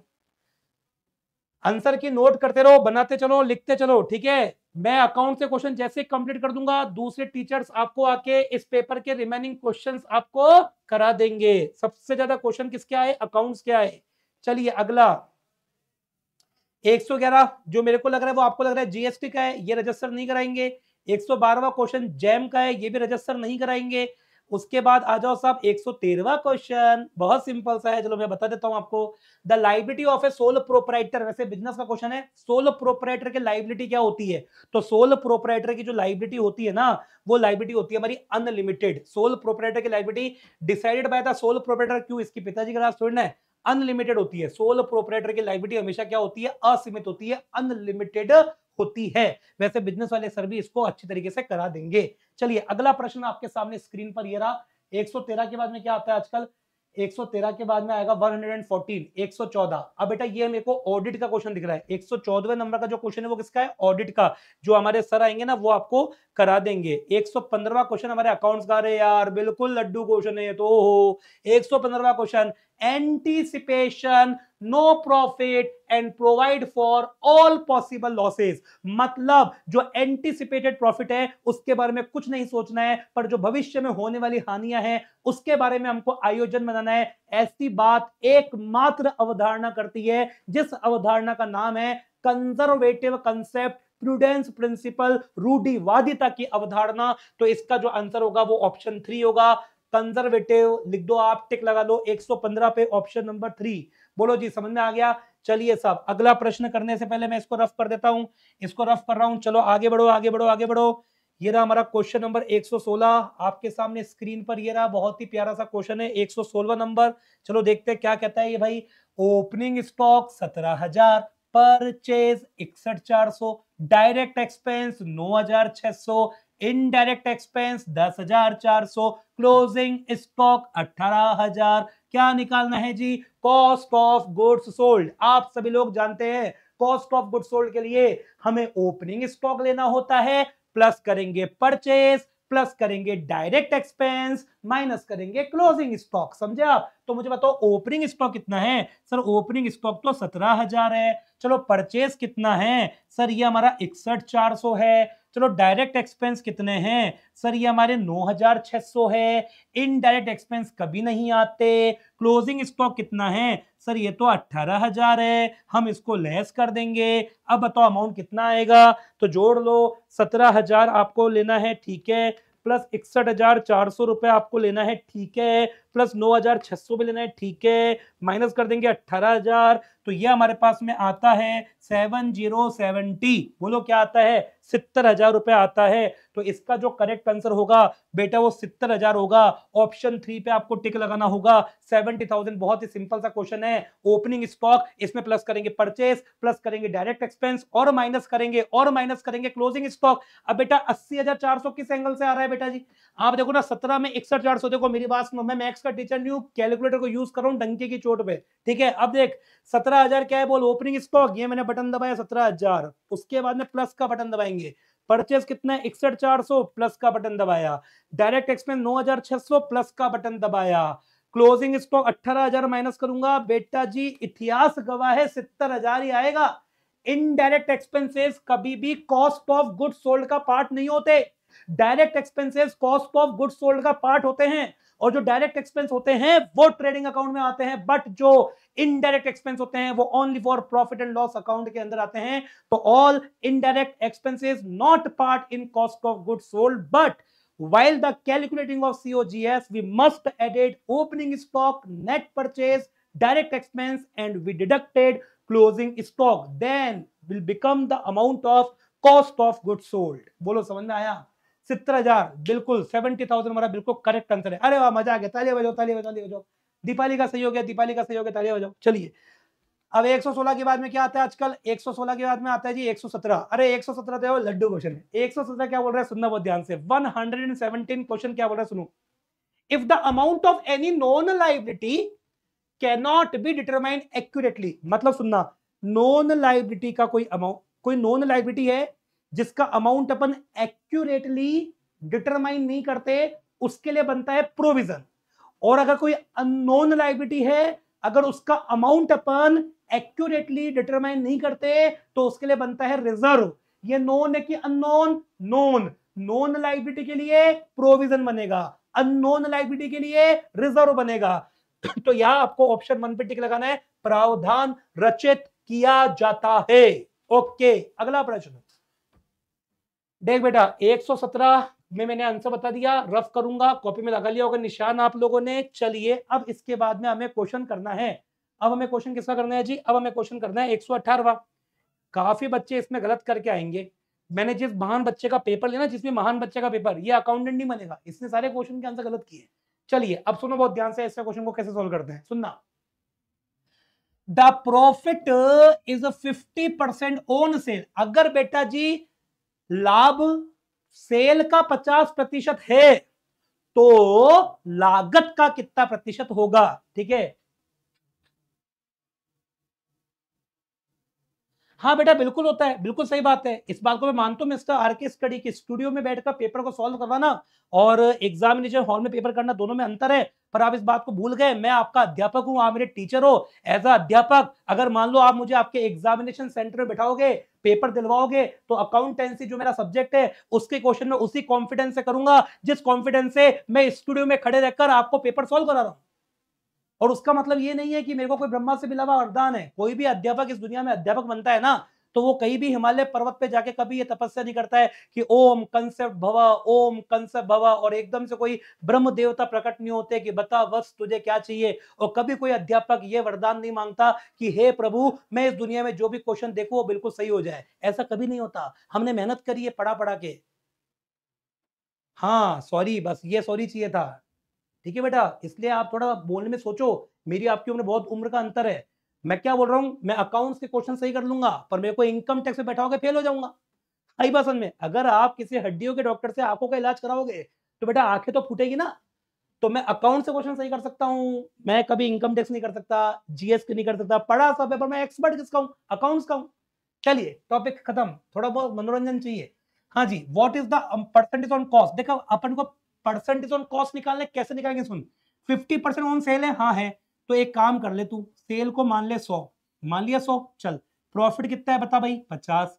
तो अब बता कॉस्ट कितनी है, बोल 50 है, 50 चल ना।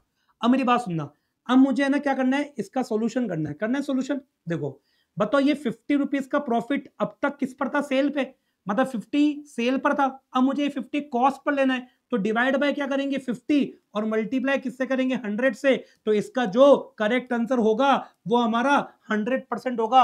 ऑप्शन 1 पे टिक लगाना है। और कई बच्चों के हाथ धूत जाते हैं 100% पे टिक लगाने में, उसके लिए अनुभव चाहिए होता है और प्रैक्टिस चाहिए होती है। बेटा मेरे हिसाब से पेपर मॉडरेट है या पेपर हार्ड है? बेटा मेरी बात सुनना, जिस बच्चे को सब कुछ आता है और जिस बच्चे के लिए कॉन्फिडेंट है, जो बच्चा कॉन्फिडेंट था उसके लिए मॉडरेट है, और जो बच्चा कॉन्फिडेंट नहीं था उसके लिए हार्ड है। इस दुनिया में कोई भी चीज टफ और हार्ड नहीं होती है, पूरा गेम हमारे कॉन्फिडेंस पर निर्भर करता है। अगर हम में कॉन्फिडेंस है तो हर चीज इजी, अगर हम में कॉन्फिडेंस नहीं है हर एक चीज हार्ड। ठीक है, तो इसलिए, और इससे फर्क भी क्या पड़ता है, पेपर तो हो गया, धनुष बाण निकल गया, आपको जो करना था कल करके आ गए। ठीक है ना, आपको जो करना था वो आप कल करके आ गए। अब तो केवल मैं मॉडरेट बोलूं तो भी मॉडरेट मान लो, इजी बोलूं तो इजी मान लो, हार्ड बोलूं तो हार्ड मान लो। मेरे मानने से आंसर की में परिवर्तन होना होगा। चलिए 118वां क्वेश्चन आपके सामने होता है समाप्त। और सुनो, नाम नहीं लेना चाहूंगा किसी का भी, पर ये कई महान हम हमारे साथीगण यूट्यूब पे इस 119वें क्वेश्चन को सॉल्व करा रहे थे। भगवान जाने ऐसे जोश में क्यों आते हैं, सॉल्व कराते कराते आंसर ही गलत टिक करा दिया। इतना सिंपल क्वेश्चन, इतना लड्डू क्वेश्चन है। देखो ध्यान से, 119वां क्वेश्चन क्या है, एन अमाउंट रिसीव फ्रॉम सीमा। भैया एक कोई सीमा है, सीमा, उस सीमा से हमें क्या मिला जी, अमाउंट। क्यों मिला, whose account was previously write off as bad डेब्ट। मतलब सीमा से हमको पैसे मिले, इसलिए मिले क्योंकि सीमा का अकाउंट अपन ने पहले राइट ऑफ कर दिया था, क्योंकि वो बैड डेब्ट हो गया था। सीमा की आंखें खुल गई, सीमा को गलती रियलाइज हो गई, सीमा हमारे पास में आई और आकर हमको पैसे देके गई। मतलब क्या लिखा हुआ है, हमको पैसा देके चले गई। तो बताओ हम कौन से खाते को डेबिट करेंगे, हम इनमें से कौन से खाते को डेबिट करेंगे? तो बेटा बहुत ध्यान सुनना, जब डूबा हुआ पैसा वापस आता है तो कैश आ रहा है ना, क्या आ रहा है, कैश, कैश आ रहा है, तो मैं कैश अकाउंट को तो डेबिट करूंगा। और जब डूबा हुआ पैसा वापस आता है ना तो ये इनकम होती है, और इस इनकम का नाम होता है बैड डेब्ट रिकवर्ड अकाउंट। तो बैड डेब्ट रिकवर्ड अकाउंट को क्रेडिट करूंगा 1,00,00,000%। ऑप्शन 3 हमारा बिल्कुल सही आंसर है, क्योंकि पूछा है कौन सा खाता डेबिट होगा। एन अमाउंट, आपसे पूछा एक अमाउंट रिसीव हुआ है from Seema whose account was previously write off as a bad डेब्ट शुड बी डेबिटेड टू। तो आपसे अमाउंट रिसीव की एंट्री पूछी है, ना कि बैड डेब्ट की। सीमा जिसे डूबा ऋण के रूप में पहले ही अप्लिकित किया जा चुका है, सीमा को पहले ही खत्म कर दिया आपने बुक से, है ना, से एक धनराशि प्राप्त होने पर उसे जिस खाते में नामित किया जाएगा तो उसकी एंट्री क्या होगी। साफ साफ लिखा हुआ है धनराशि क्या हो रही है, प्राप्त। अरे मेरे भाई धनराशि प्राप्त हो रही है मतलब कैश आ रहा है, कैश आता है तो डेबिट और जाता है तो क्रेडिट। कई भाई बहन उसमें अपन ना सीमा बदी सीमा से बैंक तैयार हो गए लोगों को, सीमा अकाउंट पे टिक लगा रहे हैं, कई लोग बैड डेब्ट रिकवर पे टिक लगा रहे हैं। ये कोई बात थोड़ी ना होती है। Cash account debit to bad डेब्ट रिकवर्ड इसका बिल्कुल करेक्ट आंसर होगा, इसलिए इसका आंसर होगा ऑप्शन 3। ठीक है जी, चलिए ओके। अब मैं काम करता हूं, इसको रफ कर देता हूं क्योंकि मुझे नीचे आना है।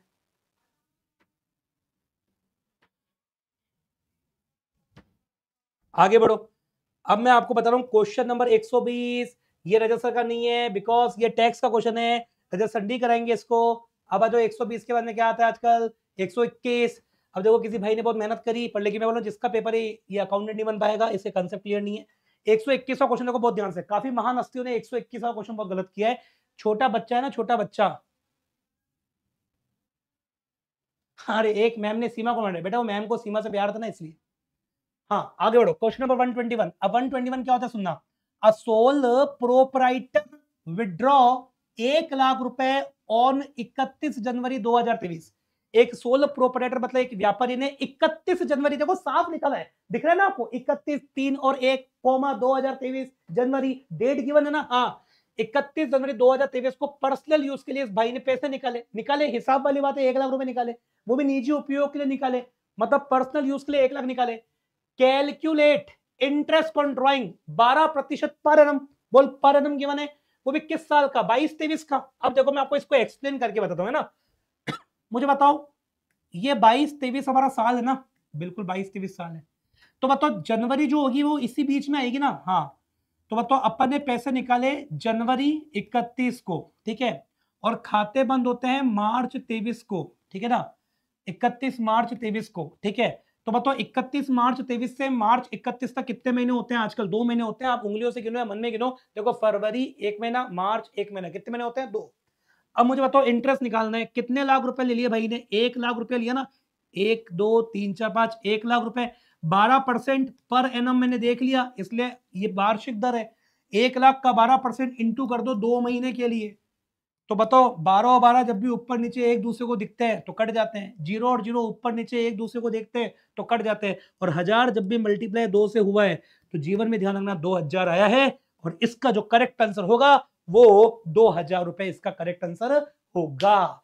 तो यहाँ पे इसमें आपको 2000 पे टिक लगाना होगा, ऑप्शन 2 पे लॉक लगा दीजिए, ऑप्शन 2 हमारा सही आंसर है। कई लोग इसमें 4000 लिखवा रहे हैं, कई लोग इसमें 1000 लिखवा रहे हैं, अरे इतना जल्दी करना ही क्यों, क्यों बच्चे वैसे टेंशन में एग्जाम देने गए, टेंशन में एग्जाम देकर आ गए, फिर आपके आंसर की दिख के और टेंशन में आ जाए, क्या मतलब।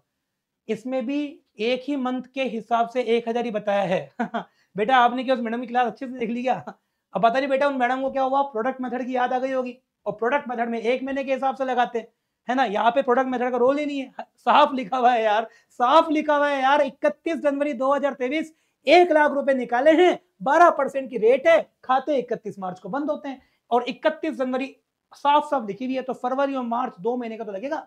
अरे कितने महीने का लगेगा, 2 महीने का ही लगेगा। चलिए चलिए चलिए, कोई बात नहीं, होता है बेटा, होता है।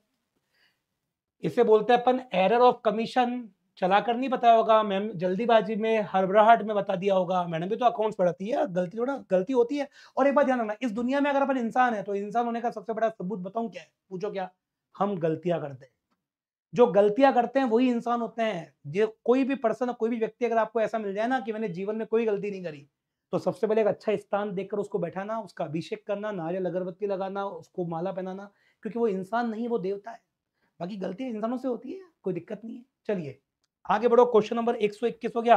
अब आ जाओ 122, ये हमारा ऑडिट का क्वेश्चन है, ऑडिट वाले सर आके कराएंगे। आ जाओ अकाउंट्स का क्वेश्चन 123 आ गया, ये रहा 123। Which of the following is not considered as current liability? इसमें से किसको हम करंट लाइबिलिटी नहीं मानते? Which of the following is not considered as current liability?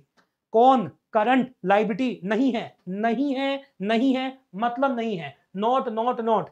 तो सुनो, इंटरेस्ट आउटस्टैंडिंग ऑन डिबेंचर, बेटा ये तो अपनी करंट लाइबिलिटी है, क्योंकि डिबेंचर पे इंटरेस्ट देना बाकी है तो करंट लाइबिलिटी है। कॉन्टिंजेंट लाइबिलिटी तो फुटनोट में आती है, ये तो किसमें आती है, फुटनोट में। उसके बाद बिल्स पेबल भी हमारी करंट लाइबिलिटी है, ट्रेड क्रेडिटर भी करंट लाइबिलिटी है, तो इसका करेक्ट आंसर ऑप्शन 2 होगा, आकस्मिक देयता, कॉन्टिंजेंट लाइबिलिटी। कॉन्टिंजेंट लाइबिलिटी अपना बिल्कुल करेक्ट आंसर है, ऑप्शन 2 पे लगाना है आपको ताला। ठीक है जी, क्योंकि कॉन्टिंजेंट लायबिलिटी वो लायबिलिटी होती है जिसका होना या ना होना किसी घटना के घटने या ना घटने पर निर्भर करती है, और ये कभी भी बैलेंस शीट में नहीं आती, ये बैलेंस शीट बनाने के बाद फुट नोट के अंदर आती है।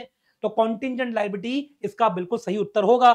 चलिए अब मैं एक काम करता हूं, इसको रब कर देता हूं। अब इसके बाद आ जाओ जी अगले प्रश्न पे। अगला प्रश्न आप लोगों के सामने स्क्रीन पर ये रहा जी। अगला प्रश्न, मैं इसको ऊपर, एक मिनट को, बेटा हैंग हो गया, एक मिनट ना, अब सही है। अगला प्रश्न 124वां, बहुत प्यारा सा क्वेश्चन है, बहुत अच्छा सा क्वेश्चन है, चिंता ही मत करो आप। देखो बता रहा हूं आपको मैं। हाँ 124 सुनना। देखो एक मैनेजर है जो कि फर्म का है, उसे कमीशन चाहिए 5%, वो भी किस पर? नेट प्रॉफिट पर। कौन से वाले पर? आफ्टर चार्जिंग सच कमीशन, मतलब उस नेट प्रॉफिट पर जो कमीशन को चार्ज करने के बाद हो। ऐसा नेट प्रॉफिट जो कमीशन को चार्ज करने के बाद हो, मतलब आफ्टर वाले पे। हमें net profit before charging commission given है 42,000। बोलो कौन सा गिवन है हमको? बिफोर वाला। क्वेश्चन नंबर 124, सुनना बहुत ध्यान से, यहां करके बता रहा हूं। अब मुझे बताओ देना किस पर है? कमीशन आपको देना कौन से प्रॉफिट पर है? सर हमें कमीशन देना है आफ्टर वाले पे, देना है आफ्टर पे, और हमें क्वेश्चन में कौन सा गिवन है? बिफोर वाला गिवन है। गिवन है, चलो एक काम करते हैं, जिस पर देना है, जिस पर देना है, अगर वो क्वेश्चन में नहीं है तो उसे 100 मानो।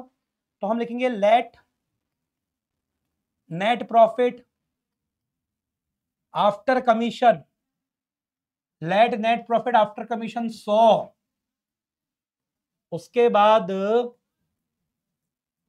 कमीशन कितना हो गया? 5। तो नेट प्रॉफिट बिफोर कमीशन बोलो कितना हो जाएगा?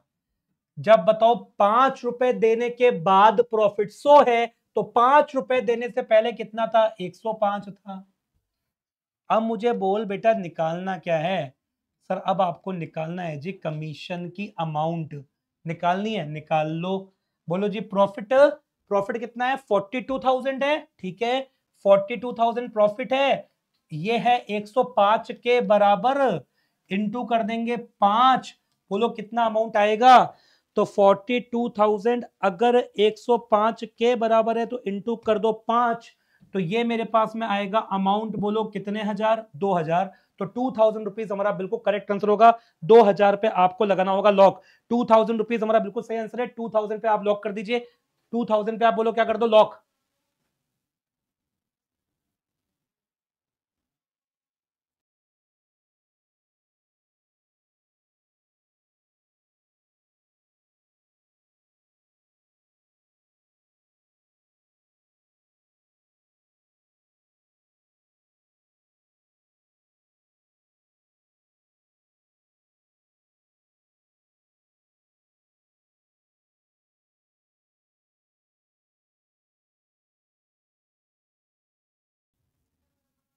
चलिए साहब, तो एक ये आपको समझ में आ गया। 2,000 रुपए हमारा बिल्कुल करेक्ट आंसर है। 2,000 पे लॉक लगा दो। ऑप्शन 1 पे आपको लगाना है ताला। ऑप्शन 1 हमारा बिल्कुल करेक्ट आंसर है। ठीक है जी, चलिए अगला प्रश्न आपके सामने स्क्रीन पर ये रहा। अगला प्रश्न 124 के बाद में 125। 125 क्या बोल रहा है? ये रहा 125 जनरल फाइनेंशियल रूल का है। ये भी आपको हमारे दूसरे सर आके सिखाएंगे। इसका आंसर क्या होगा? अब आ जाओ 126वां क्वेश्चन, ये रहा आपके सामने स्क्रीन पर। 126 क्वेश्चन, सभी लोग ध्यान से देखना। 126 क्या है, सुनना बहुत ध्यान से।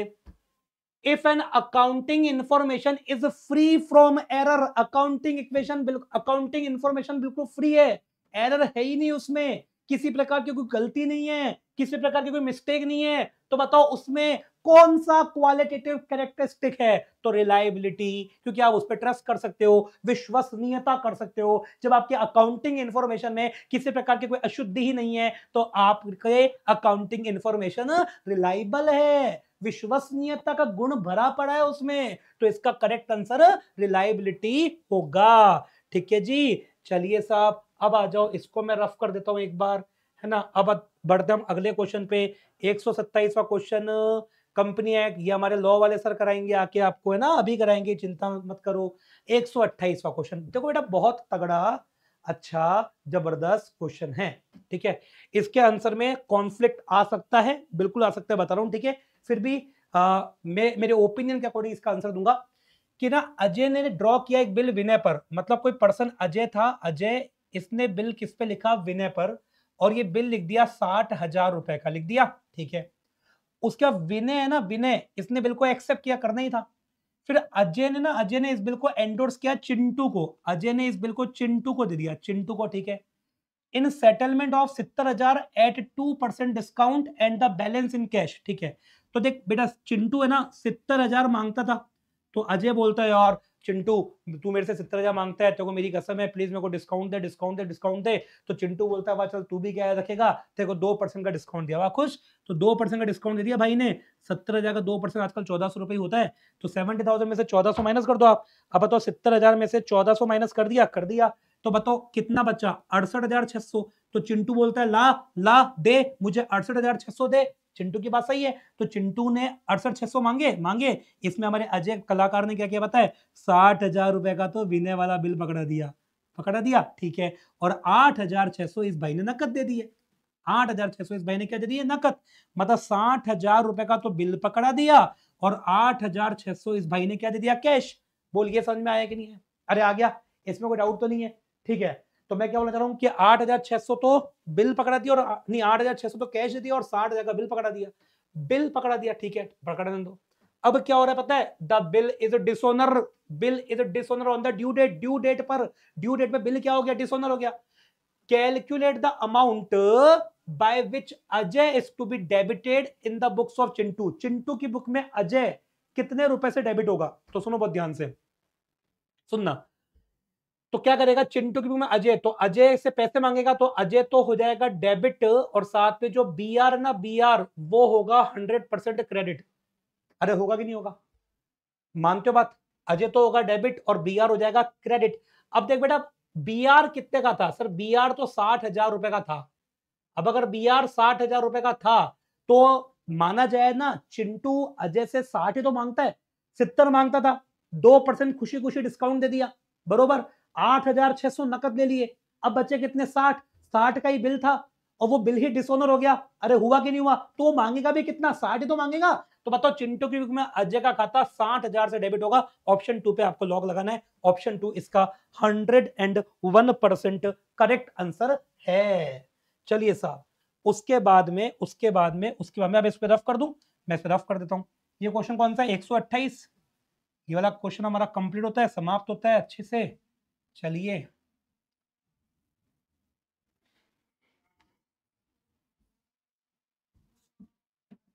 इसको रफ कर दिया मैंने, अब मैं इसको बढ़ा देता हूं इसके ऊपर। 129वां एक और क्वेश्चन मेरे पाले का है। चलिए 129वां क्वेश्चन भी सीख लो आप, क्या लिखा हुआ है। 129 क्वेश्चन सुनना। Depreciation is appearing in the trial balance of A firm. बेटा डेप्रिसिएशन ट्रायल बैलेंस के अंदर गिवन है। अगर आप लोगों ने मेरे से पढ़ा है या कहीं भी पढ़ा है, तो आपको पता है कि ट्रायल बैलेंस में अगर कोई अकाउंट आपको दिख रहा है, इट मींस उसकी जर्नल हो गई, उसकी लेजर हो गई, और उसका जो बैलेंस है वो ट्रायल बैलेंस में है। जर्नल हो चुकी है और लेजर हो चुकी है, ठीक है ना। तो इसका मतलब फाइनल अकाउंट में एक जगह आ रहा है। अब बताओ डेप्रिसिएशन कौन सा अकाउंट है, एक्सपेंस। अरे डेप्रिसिएशन तो एक्सपेंस है ना, और एक्सपेंसेस आते हैं ट्रेडिंग और पीएनएल में, और डेप्रिसिएशन हमारा कौन सा खर्चा है, इनडायरेक्ट एक्सपेंस है। तो डेप्रिसिएशन केवल पीएनएल में आएगा, तो इसका जो आंसर होगा ना, वो होगा option A, only profit and loss account. इस पे लॉक लगा दो, क्योंकि ये ट्रायल बैलेंस के अंदर आपको गिवन था, only profit and loss account. ठीक है, चलिए अब बेटा सुनो, अब ये जो 130वां क्वेश्चन है ना, इसमें भी आपको बोनस मिलना चाहिए, ऐसा मेरा मानना है। तो आप इसको नोट करना, अगर आप में रिस्क है तो इश्क है, वैसी प्रवृत्ति है, और आप अगर मान लो क्लेम करना चाहते हो तो 130 में पक्का कर सकते हो। मैं आपको इसको लॉजिक के साथ बताऊंगा कि क्यों इसके अंदर कॉन्फ्लिक्ट है। विच of the following transaction will affect the current ratio. मतलब इनमें से ऐसा कौन सा ट्रांजेक्शन है जो करंट रेशो पर, चालू अनुपात पर प्रभाव डालता है, करंट रेशो पर इफेक्ट डालता है। इसको लॉजिक के साथ समझाऊंगा। इसमें दो आंसर मेरे को सही लग रहे हैं, इसलिए इस पे आपको बोनस मिल सकता है। सुनना बहुत ध्यान से। सबसे पहले अपन लिखेंगे यहाँ पे क्वेश्चन नंबर 130। आप लोगों को पता है ना करंट रेशो का फॉर्मूला क्या होता है सर? करंट रेशो का फॉर्मूला होता है current asset upon current liability. अरे करंट रेशो का फॉर्मूला क्या होता है? Current asset upon current liability होता है, बिल्कुल होता है। ठीक है, अब एक काम करते हैं, मैं यहां पर अज्यूम कर लेता हूं कि करंट असेट्स तो 2 लाख रुपए की है और मेरी जो करंट लाइबिलिटी है ये मैंने अज्यूम कर लिया 1 लाख रुपए की है। तो बताओ करंट रेशो कितना आ गया? 2:1 आ गया। चलो अब सुनना, सबसे पहले आ जाओ ऑप्शन नंबर ए पे। अब ऑप्शन नंबर ए क्या बोलता है सुनना, ऑप्शन नंबर ए आपको क्या बोलता है, बहुत ध्यान सुनो।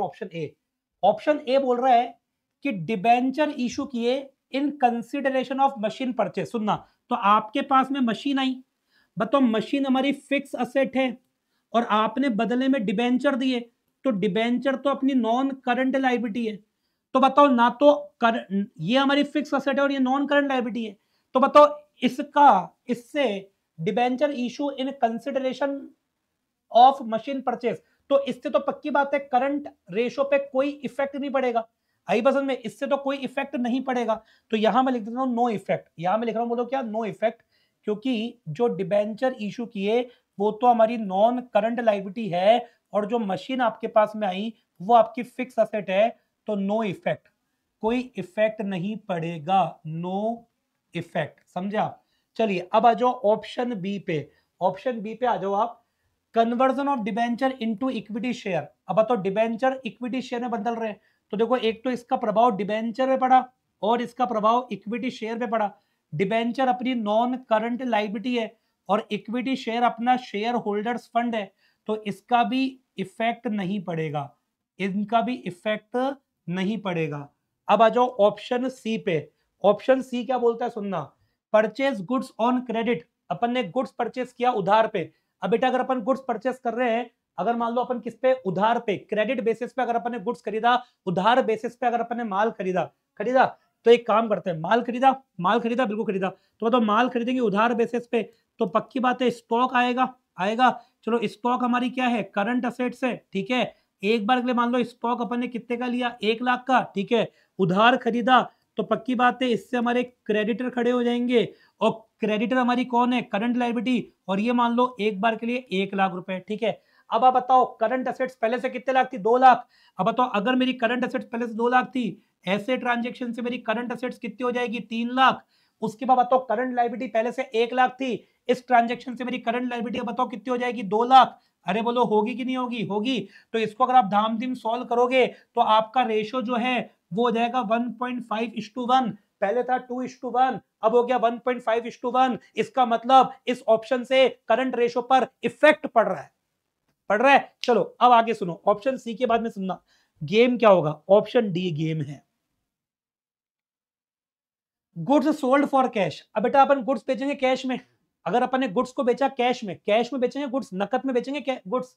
तो देखो गुड्स अगर अपन नकद में बेचेंगे तो बोल अपने पास में क्या आएगा, सर अपने पास में कैश आएगा, आएगा कैश।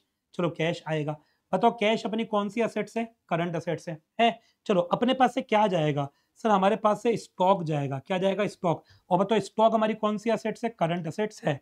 चलो जितने से कैश आएगा, अरे उतने से स्टॉक जाएगा क्या, कैसे सुनना, मान लो 100 रुपए का माल था जिसको मैंने, सोनी, मान लो एक बार के लिए आप 1 लाख रुपए के माल को अगर मैं 1,50,000 में बेचूं, ज्यादा में बेचेंगे, ठीक है, तो बताओ हमारा कैश जो है, कैश बताओ वो 1,50 से बढ़ेगा, पर हमारा स्टॉक तो 1 लाख से कम होगा। अरे होगा कि नहीं होगा, हमारा स्टॉक कितने से कम होगा, 1 लाख से, हमारा कैश तो बढ़ेगा 1,50 से और हमारा स्टॉक कम होगा कितने से, 1 लाख से। कैश बढ़ेगा 1,50 से, कैश बढ़ेगा बोलो कितने से, 1,50 से, और स्टॉक कम कितने से होगा, 1 लाख से, ठीक है। तो बताओ हमारी करंट असेट्स तो बढ़ गई ना, इससे हमारी करंट असेट्स तो बढ़ गई ना।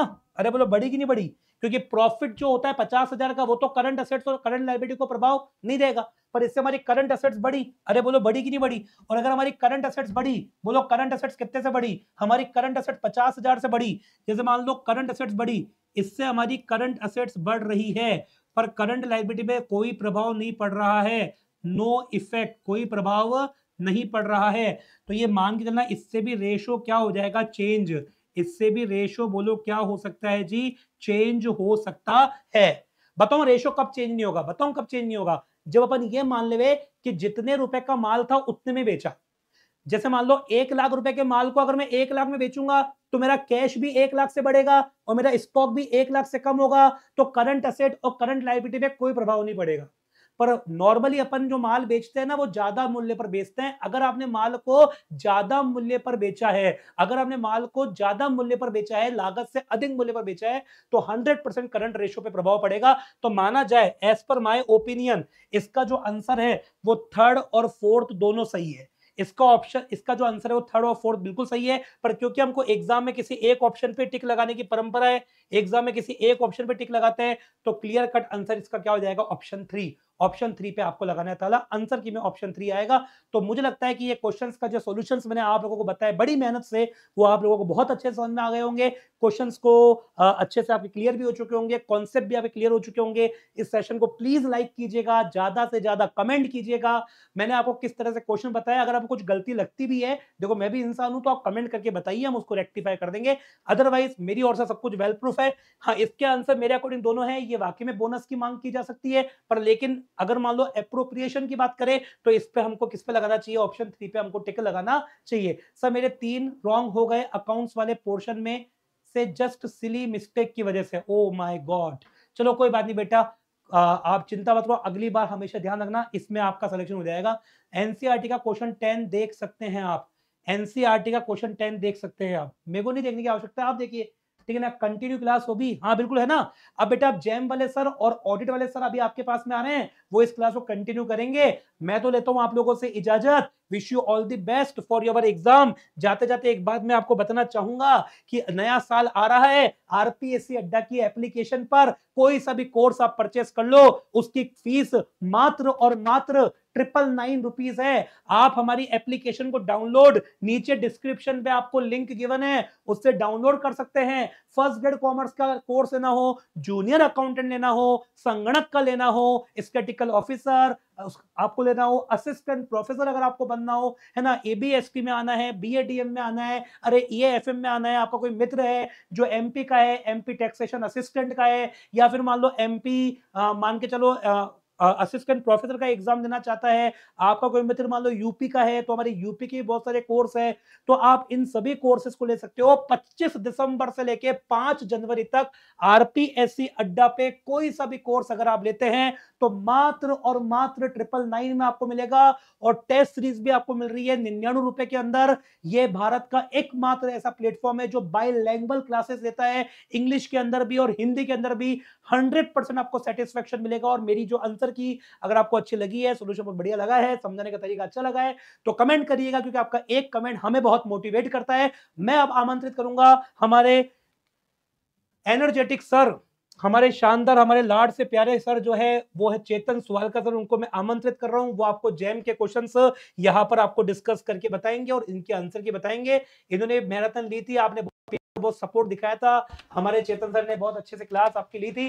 तो अभी चेतन सर यहाँ पे आ रहे हैं, सर आपका बहुत बहुत स्वागत है। अब मंच आपका है, माइक आपका है, पेन आपका है, बोर्ड आपका है, क्वेश्चंस आपके और बच्चे भी आपके। थैंक यू सो मच, बहुत बहुत धन्यवाद सर आपका, और इतने बेहतरीन तरीके से प्यार देने के लिए आप सभी दर्शकों का भी धन्यवाद। आप सभी स्टूडेंट्स ने बहुत ज्यादा प्यार दिया था हमारे ईएमआरएस की जो मैराथन थी। रजत सर ने बेस्ट क्वालिटी कंटेंट से आपको पढ़ाया है, आई होप आपको सभी को पसंद भी आया होगा। चलिए अब मैं स्टार्ट करने जा रहा हूं आपके कुछ और क्वेश्चंस, राइट, और वो क्वेश्चंस होने वाले हैं टैक्सेशन।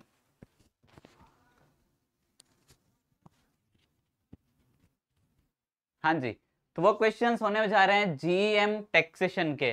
तो टैक्सेशन और जीएम मिलाकर आपके ज्यादा क्वेश्चंस नहीं आए हैं, राइट, आपके कुल मिलाकर ज्यादा से ज्यादा 8 क्वेश्चंस इन दोनों को मिलाकर आए हैं, राइट। तो सबसे पहले मैं वापस से स्वागत कर देना चाहता हूं आप सभी विद्यार्थियों का, बहुत बहुत प्यार दिया आपने, उसके लिए बहुत बहुत धन्यवाद। आप सभी का एग्जाम आई होप बहुत अच्छा गया होगा, आप सभी का सिलेक्शन हो, ये हमारी दिल से एक तमन्ना है, आपका सिलेक्शन होगा। सबसे ज्यादा खुशी आपको हो ना हो, लेकिन हमें बहुत खुशी होगी। हमने एक अच्छी सी मैराथन ली थी, राइट, बहुत ही प्यारी सी मैराथन ली थी आप सभी ईएमआरएस के स्टूडेंट्स के लिए, और उस मैराथन में से मानिएगा मत, और मानिएगा, बिल्कुल मानिएगा आप, कि उसी में से क्वेश्चंस आए थे पेपर में। और आप अगर विश्वास नहीं करते हैं तो ये पेपर देख लीजिएगा, हमारी मैराथन में जाके देख लीजिएगा, आपको क्वेश्चन सेम टू सेम मिलेंगे। तो हमने बहुत मेहनत की थी आप सभी स्टूडेंट्स के लिए, और उसका फल बहुत ही अच्छा रहा है। और यदि आपका रिजल्ट आता है और आपका सिलेक्शन होता है तो यह मेहनत का फल हमारे लिए 2 गुना हो जाएगा, 3 गुना हो जाएगा, 4 गुना हो जाएगा, राइट। तो आप सभी स्टार्ट हो जाइए हमारे नेक्स्ट क्वेश्चन के लिए। Question number 91, right, question number 91। Question number 91 क्या कहता है, चलिए बात करते हैं क्वेश्चन नंबर 91 की। Every supplier shall be liable to be registered under central goods and services act 2017, right. तो जीएसटी आया था 1 जुलाई 2017 को, उसके अनुसार सभी सप्लायर को क्या होना पड़ता है, रजिस्टर होना पड़ता है, राइट। सभी सप्लायर को क्या होना पड़ता है, रजिस्टर होना पड़ता है, ठीक बात है। अब अगर आपको रजिस्टर होना है तो अदर देन स्पेशल कैटेगरी, आपकी स्पेशल कैटेगरी स्टेट्स कौन से हैं, मणिपुर, अरुणाचल प्रदेश, सिक्किम, मेघालय, मिजोरम, ये सारे आपके स्पेशल कैटेगरी के स्टेट्स हैं, राइट। अब इन्होंने कहा कि इन स्टेट्स को छोड़ दें तो कितना आपका थ्रेशोल्ड लिमिट है एग्रीगेट टर्नओवर का, जिससे ऊपर जाते ही आपको कहां रजिस्टर होना है, जीएसटी में रजिस्टर होना है, राइट। जल्दी जल्दी करवा रहे हैं, बिल्कुल किसी प्रकार की आपको टाइम वेस्ट नहीं किया जाएगा। देखो यहाँ पर 15 लाख, 20 लाख, 25 लाख और 30 लाख, ये 4 तरह की लिमिट दी हुई है। अब आप कंफ्यूज हुए होंगे, अब जीएसटी में लिमिट कितना है मैं आपको बताऊं। जीएसटी की लिमिट की अगर मैं बात करूं तो जीएसटी लिमिट कितना है आपके पास, जीएसटी में 3 तरह की लिमिट है। कितने तरह की लिमिट है, जीएसटी में 3 तरह की लिमिट है, ठीक है। तो जीएसटी में 3 तरह की लिमिट है, राइट। अब 3 तरह की लिमिट क्या है, एक तो है 40 लाख, एक है 20 लाख और एक है 10 लाख, राइट। ये 3 लिमिट है, गुड्स एंड सर्विसेज की अलग अलग है। 40 लाख की अगर मैं बात करूं, राइट, 40 लाख की लिमिट की बात करूं तो 40 लाख से ऊपर, 40 लाख से ऊपर किन किन के लिए है, नॉर्मल स्टेट्स के लिए, राइट, नॉर्मल स्टेट्स। और ये दोनों वाली व्यवस्था किन के लिए है, special states, right, special states. अब यहां पर आपको क्वेश्चन तो पूछा था, क्वेश्चन तो पूछा था कि किस प्रकार से व्यवस्था होगी यहां पर आपके लिए टैक्स की, टैक्स की व्यवस्था क्या होगी, यदि आप स्पेशल कैटेगरी को, स्टेट को हटा दें तो आपके लिए कितना टर्नओवर का ये थ्रेशोल्ड होना चाहिए। तो नॉर्मली आपका आंसर क्या होना चाहिए था, 40 लाख, क्या होना चाहिए था आपका आंसर 40 लाख, लेकिन यहां पर 40 लाख दिया नहीं है। तो होप सो यहां पर बात की जा रही हो 40 लाख में क्या होता है, 40 लाख होंगे गुड्स के लिए और 20 लाख होंगे सर्विस के लिए, राइट। तो हो सकता है यहां पर सर्विस की बात की जा रही हो, तो आपका आंसर यहां पर ये होगा बी, राइट। आपका आंसर यहां पर बी होगा, बी आपका सही आंसर है। 30 लाख तो कोई लिमिट ही नहीं है, आपका पहला ही उत्तर, यदि आपने 30 लाख कर दिया है तो वो गलत है, यानी कि उसकी लिमिट 20 लाख आनी चाहिए। आपके पास 3 तरह की ही लिमिट है और वो लिमिट है 40 लाख, 20 लाख और 10 लाख। 40 लाख यदि आपने गुड्स खरीदे हैं, ठीक है, और 20 लाख जब सर्विस खरीदी है, सर्विसेज का परचेज और सेल किया है, राइट। तो सर्विसेज और गुड्स के लिए 40 लाख और 20 लाख है, और यदि स्पेशल स्टेट्स है, स्पेशल कैटेगरी के स्टेट्स है, उनके लिए 20 लाख और 10 लाख, ये 2 लिमिट है। तो आपको ये लिमिट्स ध्यान होगी तो आप ये उत्तर गलत नहीं किए होंगे। तो यहां पर 20 लाख आपका सही उत्तर होना चाहिए, बिल्कुल करेक्ट आंसर यही है 20 लाख। लेकिन मैं यह कहना चाहता हूं ये क्वेश्चन डिलीट होना चाहिए, ये क्वेश्चन क्या होना चाहिए, डिलीट होना चाहिए, क्योंकि यहां पर इन्होंने मेंशन किया है other than special category state, तो यहां पर 40 लाख का ऑप्शन जरूर होना चाहिए था। क्या आप भी इस बात से एग्री करते हैं, 40 लाख का ऑप्शन होना चाहिए था या नहीं?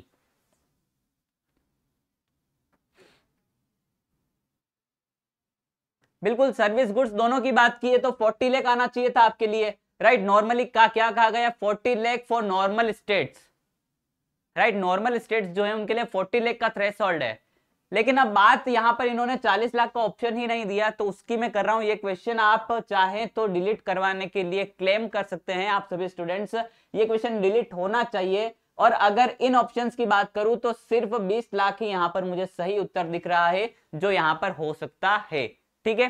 चलिए आगे बढ़ते हैं हमारे नेक्स्ट क्वेश्चन पर। हमारा नेक्स्ट क्वेश्चन पहला तो ये जीएसटी का था 91। अब हमारा 100 नंबर का क्वेश्चन है, कौन सा क्वेश्चन है, 100 नंबर का क्वेश्चन जो जीईएम का है, राइट। बाकी के क्वेश्चन आपको सर करवा चुके हैं, राइट, बाकी के क्वेश्चन आपको सर करवा चुके हैं already.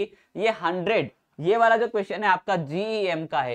Who generates contract on GeM, GeM portal पर अनुबंध कौन रचित करता है? आपने सभी ने आंसर मुझे लगता है पीएओ, परचेजिंग ऑफिसर जिसे कहते हैं, राइट, जिसे क्या कहते हैं, परचेजिंग ऑफिसर। आई होप आपने ये क्लिक कर दिया होगा। राइट आंसर ये नहीं है। ये क्या होता है, ड्रॉइंग एंड डिसबर्समेंट ऑफिसर।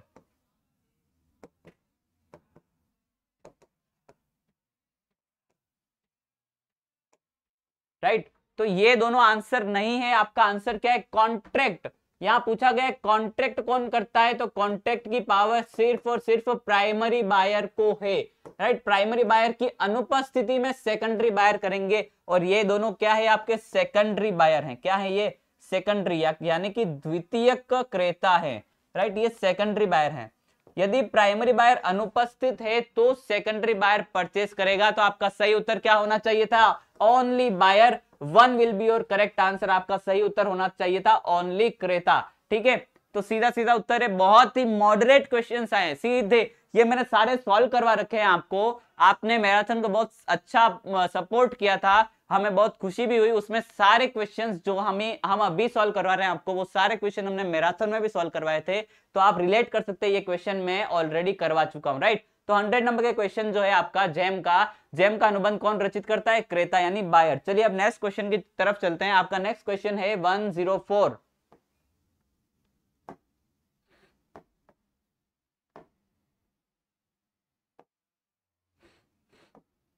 आपका नेक्स्ट क्वेश्चन है 104।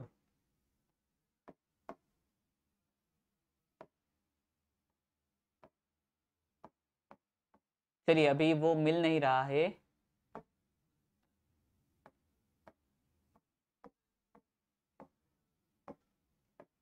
नेक्स्ट क्वेश्चन होना चाहिए 104। उसके बाद कौन सा क्वेश्चन है आपका, 107। ठीक है, ठीक है, 107 की बात करते हैं। Which of the following is a direct test. प्रत्यक्ष कर आप सभी को पता होगा, जो डायरेक्टली उपभोक्ता पर, राइट, डायरेक्टली उपभोक्ता पर लगता है। थैंक यू सो मच नीर, बहुत बहुत धन्यवाद।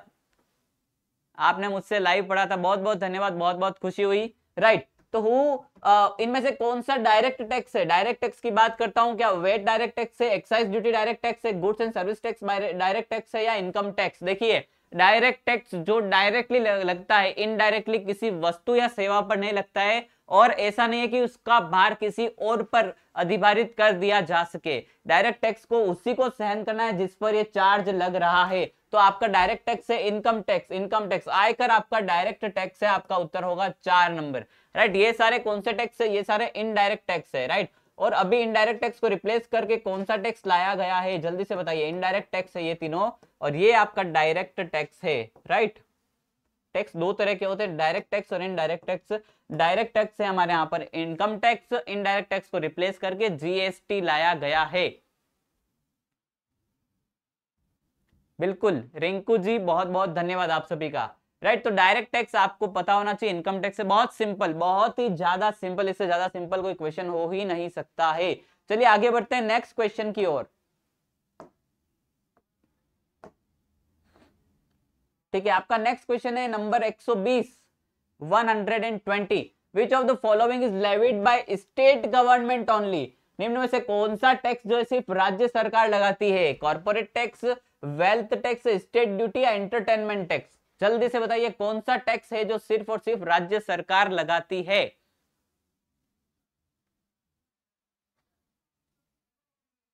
राज्य सरकार, देखो corporate tax, wealth tax, estate tax, ये सारे केंद्र सरकार के टैक्स है। क्या है, केंद्र सरकार के टैक्स हैं।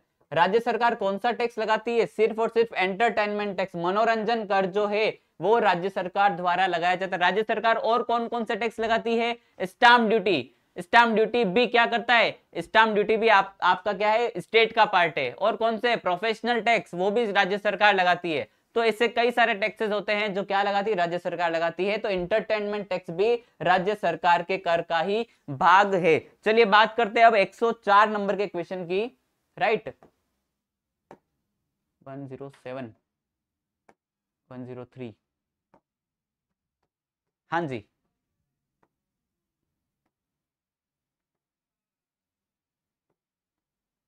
वन 102, 103।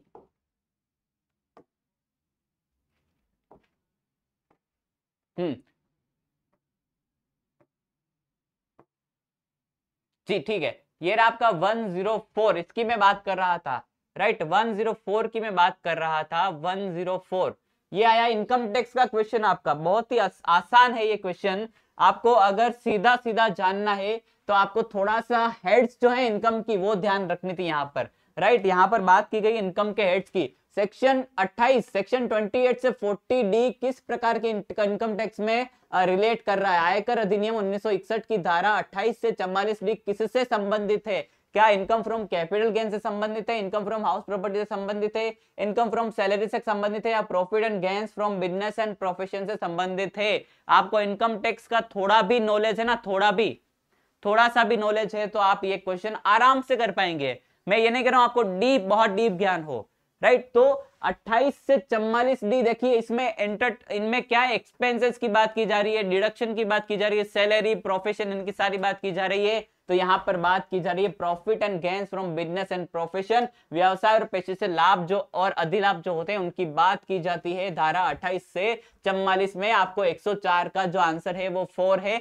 जल्दी से बता दीजिए आप में से किस किस का करेक्ट है। ये जल्दी करेक्ट है तो बहुत बहुत खुशी की बात है। चलिए, आपका 107 104 हो गया, 107 भी हो चुका है मेरे हिसाब से, राइट। 104 का आंसर हो गया है, 107 भी मैंने करवा दिया है, राइट, बिल्कुल ये भी मैंने करवा दिया है। चलिए, 107 के बाद आते हैं 111 नंबर जो है आपका क्वेश्चन, राइट। 111 नंबर का जो क्वेश्चन है वो आपका नेक्स्ट है। 111 क्या कहता है? बहुत सिंपल, इससे सिंपल क्वेश्चन कुछ नहीं हो सकता है। गुड्स एंड सर्विस टैक्स कब आया था? वस्तु सेवा अधिनियम कब पारित हुआ, कब लागू हुआ? जल्दी से बता दीजिए कब लागू हुआ। सभी को पता होना चाहिए इसका आंसर। 1 जुलाई 2017, सीधा आंसर है 1 जुलाई 2017 को वस्तु एवं सेवा कर आया था, राइट। बहुत बहुत धन्यवाद मीनाक्षी जी, मेरा जेम का वीडियो अगर यूजफुल था तो ऐसे ही बहुत सारे वीडियोस हम आगे और लाएंगे। हमसे जुड़े रहिएगा आरपीएससी अड्डा परिवार से। इसका आंसर है 3, ठीक है। चलिए, अब 112 फिर से जीईएम का क्वेश्चन है। 112 फिर से जीईएम का क्वेश्चन है, राइट। 112 फिर से आपका जीईएम का क्वेश्चन आ जाता है। और ये जीईएम का क्वेश्चन क्या कह रहा है, जल्दी से बात करेंगे। 112 की, right, 112 goods can be purchased through GEM without inviting quotations, बिना किसी कोटेशन मंगवाए आप कितने वैल्यू तक का गुड्स मंगवा सकते हैं? जल्दी, 10,000, 15,000, 20,000, 25,000, जल्दी से बताइए।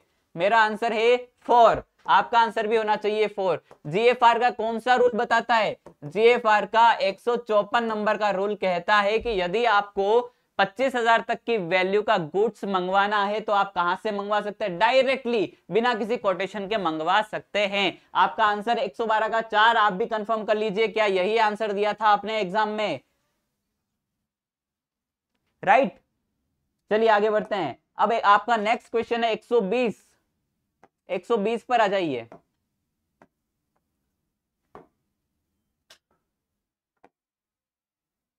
ठीक है साहब, 120 आपका हो चुका है। Corporate tax, wealth tax, estate duty, entertainment tax आपका आंसर है, ठीक है। 120 भी हो चुका है। अब आपका एक क्वेश्चन बचता है, वो है 125। कौन सा क्वेश्चन बच रहा है आपका? 125 नंबर का आपका जो क्वेश्चन है वो बच रहा है, राइट। अब बात करेंगे 125 की। चलिए, इसकी बला भी टालते हैं। 125 क्या कहना चाह रहा है आपसे? बहुत ही अच्छा क्वेश्चन, बहुत सिंपल क्वेश्चन, ये भी जेम का क्वेश्चन है। As per general financial rule 2017, who has been given full power to make their own arrangement for procurement of goods and service if they are not available on GEM। कोई goods और service GeM portal पर available नहीं है, कोई goods और service GeM portal पर available नहीं है, तो कौन उसे डायरेक्टली मंगवाएगा? कंसर्न मिनिस्ट्री और department, finance ministry, home ministry या कॉमर्स मिनिस्ट्री? जल्दी से बताइए, इसका आंसर आपने क्या दिया है? कंफ्यूजन वाला क्वेश्चन है ये, जल्दी से बताइए। यदि किसी प्रकार के गुड्स जीएम पर अवेलेबल नहीं है तो उन्हें कौन मंगवाएगा? बिल्कुल करेक्ट, आपका आंसर होगा 4, कॉमर्स मिनिस्ट्री उन्हें सभी को प्रोक्योर करेगी। उसके बाद कंसल्ट करते हुए ये सारे गुड्स और सर्विस आप कॉमर्स मिनिस्ट्री से ले सकते हैं। आपका सही आंसर 4 है, इसका बिल्कुल सही उत्तर। आप जिसने भी कॉमर्स मिनिस्ट्री लिखा है बिल्कुल करेक्ट आंसर है, राइट, मिनिस्ट्री ऑफ कॉमर्स। ठीक है, चलिए, तो आपके जीएम और टैक्सेशन के क्वेश्चंस यहां पर समाप्त होते हैं। बहुत बहुत धन्यवाद आप सभी का प्यार प्रेम भाव बनाए रखने के लिए। आपने बहुत ही ज्यादा सपोर्ट किया हमें ईएमआरएस के इस एग्जाम के थ्रू आउट, तो बहुत बहुत धन्यवाद। आगे हमारे ललित सर आपको ऑडिटिंग के क्वेश्चंस करवाएंगे, राइट, तो आप उनसे जुड़िएगा। So welcome to Lalit sir, right. Lalit sir को मैं इन्वाइट करना चाहूंगा कि आप आइए और क्वेश्चंस करवाइए। Lalit sir please, Lalit sir ने भी आपको ऑडिटिंग के क्वेश्चंस करवाए थे, राइट। नेक्स्ट वैकेंसी देखिए, अब नेक्स्ट वैकेंसी की बात है तो ये डिपार्टमेंट जानता है किस प्रकार से है नेक्स्ट वैकेंसी, राइट। तो आप सबसे पहले ललित सर को बहुत बहुत शुभकामनाएं। ईएमआरएस का जो है आपका एग्जाम बहुत अच्छा हुआ है, सभी बच्चों का लगातार एग्जाम जो दिया है उन्होंने अपने अपने आंसर भी दिए और मैच किए हैं मैंने कि कई सारे आंसर सही हैं उनके, राइट। तो आप भी शुभकामनाएं दीजिए इन्हें कि बिल्कुल इनका सिलेक्शन हो और हमें सबसे ज्यादा खुशी होगी। Lalit sir please up to you. बिल्कुल, thank you so much sir. सबसे पहले आपने मुझे प्लेटफॉर्म पे इनवाइट किया और सबसे बड़ी खुशी की बात है कि स्टूडेंट्स रेगुलर जो है वो पॉजिटिव हमें रिस्पांस दे रहे हैं कि सबका पेपर अच्छा गया है और हमने जिस तरीके से मैराथन चलाई आपके लिए रियली जो है वो एक रामबाण के रूप में एक मील का पत्थर साबित हुई। और देखा होगा आप सबने कि जैसे चेतन सर ने भी लास्ट टाइम क्वेश्चन करवाया आपको अभी जीएसटी टैक्सेशन और जीएम के, तो आपने देखा होगा सर ने कितनी मेहनत करी थी उस मैराथन में। आपने जो पॉजिटिव रिव्यूज़ दिए थे वहीं से हमें पता लग गया था कि आपने जो है वो रियली चेतन सर ने बहुत मेहनत करवाई और रजत सर की मेहनत भी आपने देख ली होगी, ठीक है ना। तो इसलिए हमारा प्लान था, हम थोड़ा लेट जरूर आए, हम मानते हैं ये पेपर हमें कल इवनिंग में करवाना था, पर नो डाउट लेट आए दुरुस्त आए, बोलते हैं देर आए दुरुस्त आए। तो अब मैं बिना किसी देरी के अपना सेशन स्टार्ट कर रहा हूं क्योंकि ऑडिटिंग के आपने देख लिए होंगे, पेपर आपने करा है, तो सिर्फ 4 क्वेश्चन ही ऑडिटिंग के यहाँ पर आए हैं, है ना। तो ओनली 4 क्वेश्चन आए हैं ऑडिटिंग के, तो कोई ज़्यादा दिक्कत वाली बात है नहीं यहाँ पे, ठीक है ना। तो आइए स्टार्ट करते हैं अपना क्वेश्चन पहले।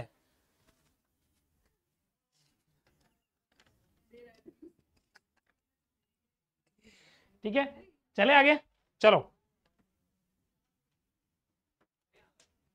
सबसे पहले क्वेश्चन नंबर 113 की ओर चलेंगे। 113 नंबर क्वेश्चन देखिए आप, हालांकि इसको हम ऑडिटिंग का भी डायरेक्टली क्वेश्चन नहीं कह पाएंगे, मैनेजमेंट से रिलेटेड क्वेश्चन है, पर ऑडिटिंग के अंदर भी हम क्या है कि कंपनी और पार्टनरशिप और इनसे रिलेटेड सबके ऑडिटिंग देखते हैं ना, तो एक सोल प्रॉपर्टी का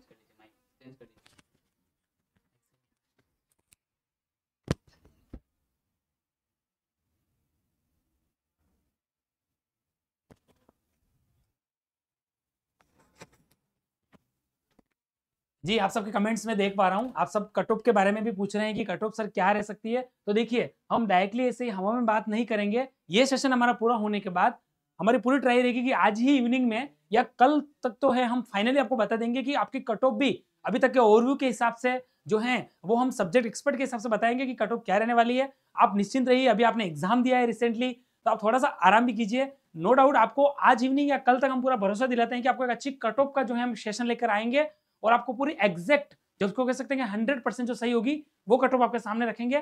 तो नो डाउट अभी आप पूरे सेशन को अटेंड कीजिए, ये वाला कट ऑफ के ऊपर भी हम एक बहुत बड़ा सेशन आपके लिए यहाँ पर लेके आएंगे। और मैं आपको बता रहा हूँ, हो सकता है अगले 2 या 3 घंटे बाद तो किस सब्जेक्ट से कितने क्वेश्चन आए हैं, पेपर का लेवल क्या रहा है, इसके ऊपर भी एक सेशन में आपके लिए लेकर आऊंगा। यहाँ पर से हम पेपर का एनालिसिस करवा रहे हैं, ठीक है ना। तो आइए 113 नंबर क्वेश्चन की ओर नजर डालते हैं।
क्वेश्चन नंबर 113 की ओर देखिए, 113 क्वेश्चन है, ठीक है ना। हालांकि मुझे लग रहा है कि सर ने आपको करवा दिया को, फिर भी बताऊं, ये मैनेजमेंट का क्वेश्चन अगर देखा जाए तो, और इसको ऑडिटिंग से कोरिलेटेड करके यहाँ पर हम समझ सकते हैं थ्योरी के अंदर, ठीक है ना। एकल स्वामित्व का दायित्व होता है, तो आपने फॉर्म्स ऑफ बिजनेस ऑर्गेनाइजेशन पढ़ा होगा, तो उसमें आपने सोल प्रॉपर्टीशिप पढ़ा होगा। तो एकल स्वामित्व क्या होता है, जिसके अंतर्गत देखा जाता है कि जो व्यक्ति उसका स्वामित्व करता है वही व्यक्ति जो है उसका मैनेजमेंट और कोऑर्डिनेशन करता है, और ओवरऑल कंट्रोलिंग उसी के हाथ में होती है। इसीलिए, और दूसरा क्या होता है कि एकल स्वामित्व जो व्यवसाय होता है उसके अंदर जो है वो किसी प्रकार से पंजीकरण, कोई रजिस्ट्रेशन की अनिवार्यता नहीं होती है।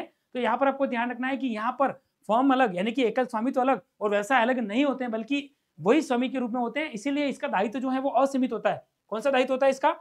असीमित होता है, जिसको हम अनलिमिटेड लाइबिलिटी कहते हैं। ठीक है, क्लियर हुआ 113। अब देखते हैं नेक्स्ट क्वेश्चन की ओर।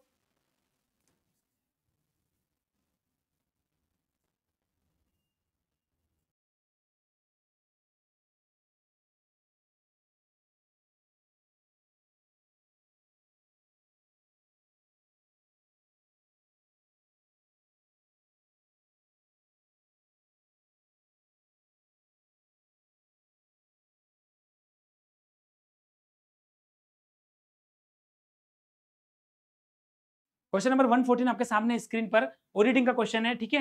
देखो क्वेश्चन नंबर 114 क्या कह रहा है, the form of annual financial statement and demand and grant shall be laid down to parliament by whom. मतलब क्वेश्चन आपसे यूं कहना चाह रहा है कि वार्षिक वित्तीय विवरण और अनुदानों की मांग को प्रपत्र में संसद में मांग के रूप में कौन प्रस्तुत करता है ना। जो आपके एनुअल फाइनेंशियल स्टेटमेंट्स हैं और उसके साथ में जितने भी ग्रांट्स होती है, गवर्नमेंट ग्रांट्स हमने सुनी होगी, सरकारी अनुदान जिसे कहा जाता है, इन मांग के प्रपत्र को संसद में एक्चुअल में रिप्रेजेंट कौन करता है, प्रस्तुत करने वाला कौन है? क्या controller and auditor general of India होगा?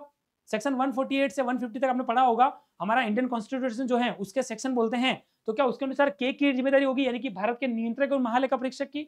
दूसरा है फाइनेंस मिनिस्टर, जिसको हम बोलते हैं वित्त मंत्री। और अभी आपको पता होगा हमारी केंद्रीय वित्त मंत्री कौन है, तो निर्मला सीतारमण जी, आपने पढ़ा होगा, ठीक है ना। उनको बजट प्रस्तुत करते हुए आपने देखा होगा। Controller and general of accounts यानी कि महालेखा नियंत्रक, या चीफ कंट्रोल ऑफ अकाउंट्स यानी कि मुख्य लेखा नियंत्रक। तो आपको ध्यान रखना है कि एक भले ही सरकारी जो खाते होते हैं, सरकारी जो पुस्तकें होती है, उनका अंकेक्षण करता है according to section 148 to 151 of Indian constitution, यानी कि भारतीय संविधान के अनुच्छेद 148 से लेकर 151 तक के आप सेक्शन पढ़ोगे अनुच्छेद, तो उसमें कंट्रोलर ऑडिटर जनरल के बारे में बता रखा है। और इधर भी अगर हम बात करें, जो हमारे कंपनी एक्ट 2013 के अनुसार बात करें, तो सेक्शन 139 से लगाकर 148 तक कंटिन्यू आपने पढ़े होंगे सेक्शन, जो कि हमारे कंपनी ऑडिट से रिलेटेड है। और कंपनी ऑडिट से रिलेटेड जो सेक्शन है वो हमारे सरकारी कंपनियों पर भी लागू होते हैं, ठीक है ना। तो controller auditor general of India जो है वो निश्चित रूप से हम कह सकते हैं कि लेखा पुस्तकों को तैयार करता है, लेकिन जो वित्तीय विवरणों को प्रस्तुत अनुदान की जो मांग करता है संसद में, वो राष्ट्रपति की सिफारिश पर फाइनेंस मिनिस्टर यानी कि वित्त मंत्री के द्वारा की जाती है। तो यहाँ पर बी ऑप्शन राइट हो जाएगा,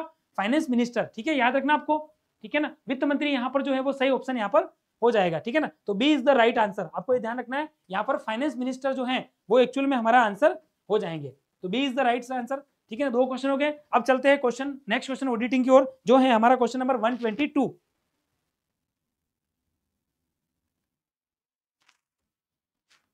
क्वेश्चन नंबर 122 देखिए आप,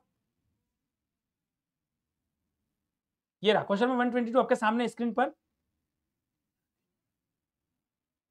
यस, क्वेश्चन नंबर 122 की ओर नजर डालते हैं हम। देखो क्वेश्चन नंबर 122 क्या कह रहा है, the primary functions of audit is, लेखा पुस्तकें जो होती है यानी कि जो अंकेक्षण है उसका मुख्य प्रकार क्या होता है, मतलब प्राइमरी फंक्शन के ऊपर बात कर रहा है। पहला है to verify the accuracy and, ठीक है, पूरा समझ लेते हैं अच्छे से। क्वेश्चन कह रहा है to verify the accuracy and completeness of accounts, यानी कि लेखा पुस्तकों की सटीकता और संपूर्णता के जो है उसको सत्यापित करना, जिसको हम ट्रू एंड फेयर कंसेप्ट के रूप में जानते हैं। Second option, to secure that all revenue and expenses receipts collected are brought up to accounts under proper head, यानी कि हमें यह देखना कि जितने भी हमारे रेवेन्यू हुई है, हमें जो हमें राजस्व प्राप्त हुआ है या जितनी भी प्राप्तियां हुई, आगम प्राप्तियां, वो सही प्रकार से संकलित हुई हैं तथा उसे सही खाते में अवस्थित किया गया है या नहीं, ये आपको देखना है, ठीक है। Third option, to ensure that all expenditure and disbursements are authorised, vouched and correctly classified, यानी कि हमें यह सुनिश्चित करना है कि जितने भी व्यय और भुगतान हुए वो प्राधिकरण ऑथोराइज्ड है कि नहीं, ठीक है। डिस्पर्समेंट यानी कि संप्रमाणित और सही प्रकार से वर्गीकृत है नहीं। आपको 3 ऑप्शन दे रखे हैं और इसके आधार पर आपको सही कोड का चयन करना है, सही कोड का चयन करना है। उपरोक्त वक्तव्य में से सही वक्तव्य के बारे में कोड चयन कीजिए। केवल 1 और 2 होगा, या 2 और 3 होगा, या 1 और 3 होगा, या 1 2 3 तीनों ही होंगे। देखो इस क्वेश्चन को समझते हैं। हमें पूछा है the primary function of auditing is, primary function की बात करें, ठीक है, प्राइमरी फंक्शन की बात करूं तो देखो लेखा पुस्तकों की सटीकता और संपूर्णता को सत्यापित करना, बिल्कुल एग्जैक्टली सही। ये तो ऑडिटर का मुख्य कार्य होता है। क्या होता है? To examine the books of accounts, और आपने देखा होगा वो सत्य और उचितता की बात करता है, तो ये तो बिल्कुल प्राइमरी फंक्शन होता है हमारा ऑडिटिंग का। तो पहला ऑप्शन तो हो ही रहा है। सेकंड देखते हैं, यह सुनिश्चित करना कि सभी आगम और प्राप्तियां सही प्रकार से संकलित हैं और सही खाते में व्यवस्थित की गई हैं। देखिए यहाँ पर थोड़ा सा हम देखें तो ये प्राइमरी फंक्शन नहीं है, फंक्शन डेफिनेटली है, ठीक है ना, लेकिन ये सेकेंडरी फंक्शन है। क्योंकि देखो जब ऑडिटर अपना ऑडिट प्रोग्राम बनाता है तो प्राइमरी फंक्शन के हिसाब से देखे ना तो आगम और प्राप्तियों के लिए वो देखेगा कि आगम और प्राप्तियां है कि नहीं, लेकिन लेखा पुस्तकों में सही संकलित हुई है नहीं है, उसको सभी चीजों को कलेक्ट सही सिस्टमेटिक तरीके से किया कि नहीं किया, फिर वो क्लासिफाइड और बुक्स ऑफ अकाउंट में पोस्टिंग है कि नहीं, ये उसका सेकेंडरी फंक्शन होता है। मतलब और वो ऊपर ऊपर से जब देखता है ना वो काम उसके प्राइमरी में आएंगे, तो सेकेंडरी फंक्शन है, तो ये हमारा हो नहीं सकता, ये हमारा एक्चुअल में सेकेंडरी फंक्शन में जाएगा, ये प्राइमरी फंक्शन है, ठीक है। थर्ड देखो, यह सुनिश्चित करना कि सभी व्यय और भुगतान प्राधिकृत संक्रमणित और सही प्रकार से वर्गीकृत, बिल्कुल क्लासिफाइड की बात आती है, वर्गीकृत, तो हमारा प्राइमरी में जाएगा। लेकिन अगर वो संकलित हुई कि नहीं और सही तरह से अवस्थित है, सेकंड में जाएगा, तो ये भी प्राइमरी फंक्शन हो जाएगा। तो आप डेफिनेटली देख लीजिए, हमें प्राइमरी फंक्शन पूछा तो प्राइमरी 1 और 3 आ रहे हैं, तो ऑप्शन में 1 और 3 कहाँ आ रहे हैं हमारे, 1 और 3 3 के अंदर आ रहे हैं। देखिए आप, तो 3 is the right answer. Clear हुआ आपको? इस तरीके से समझना है, तीनों ही फंक्शन हमारे हैं ऑडिटिंग के, लेकिन प्राइमरी में 1 और 3 ही जाएगा। फर्स्ट तो हमेशा जाएगा, कोई डाउट ही नहीं है। सेकंड को भी बहुत सारे सोच सकते हैं, लेकिन क्योंकि यहाँ पर टेक्निकल क्वेश्चन है, यहाँ पर क्लासिफाइड की बात करता है, अगर सेकंड ऑप्शन में भी यहाँ वर्गीकृत, तो अब मैं हमें तीनों को प्राइमरी बता के फिर हम क्या करते हैं 1, 2 और 3 को सही करते हैं। अब नेक्स्ट टाइम इस तरह का एग्जाम में आए तो ध्यान में रखना है, ठीक है। और ऑडिटिंग का लास्ट क्वेश्चन है 127 आपके सामने।